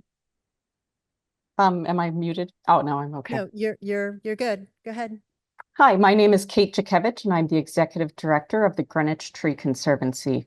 We love some aspects of the new rink design, such as the new walking paths and increased signage and lighting for the Veterans Grove. We also agree that the town of Greenwich and its skaters deserve a new ice rink, one that measures up to the other towns' rinks found around the state. However, we believe that the proposal as it currently stands with the flip does not adequately serve the broader needs of the community. The park is not just for rink users. It's a cherished open space enjoyed by neighbors, seniors at the housing facility, ball players, and those paying their respects at the Byram Veterans Memorial Tree Grove. The flip might save ice time for the skaters, but it would greatly impact anyone who uses the park for open space for many years. The Byram Veterans Memorial Tree Grove is currently beautifully situated in a serene and open location. Relocating the rink to where the baseball field currently stands would drastically alter this environment. It would box the grove between the rink and the parking lot, reducing the sunlight and air movement that the grove is accustomed to. This change would fundamentally disrupt the grove's character, a concern which the Byram Veterans Association has strongly voiced at previous meetings. We owe it to our veterans, both departed and living, to preserve the memorial grove as it currently stands, undisturbed and undiminished. Additionally, we remain troubled by the number of trees slated for removal under this proposal, which is up to 23, as the tree warden has told us that the plans for relocation are unlikely to be successful. These include many mature native species whose trunks exceed 2 feet in diameter. We strongly encourage the RTM to explore less disruptive alternatives to the current rink improvement plan and believe it is well worth a year or two of additional consideration in order to preserve the park, trees, and open spaces that are important to so many in our local community. Thank you. Thank you. Tom Agresta, you are the final speaker. Mr. You're also like the hero of the meeting for doing that. Okay. So I would like to thank everyone for their patience in listening to all of the speakers. We are going to call for the vote. So, Craig, could you please prepare the vote?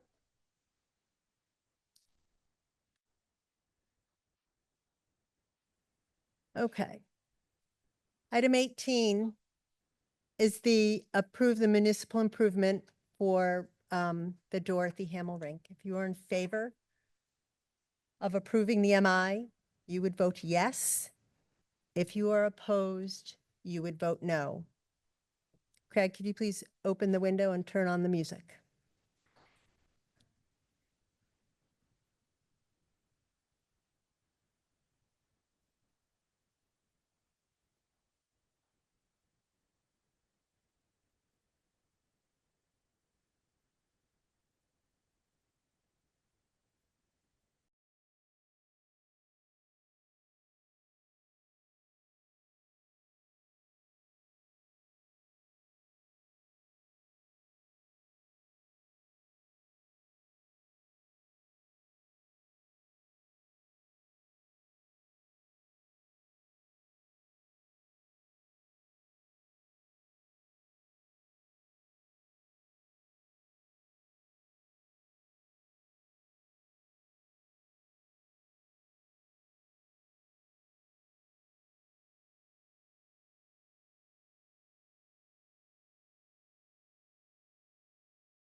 Okay, I have the vote on item 18, which is municipal improvement for the Dorothy Hamill Rink. Those in favor, 52, opposed, 136, abstaining 6. That item has failed. That concludes our business for this evening. I wish you all a very good night, and we will see you in March. Oh, and could you please display the vote? Thank you.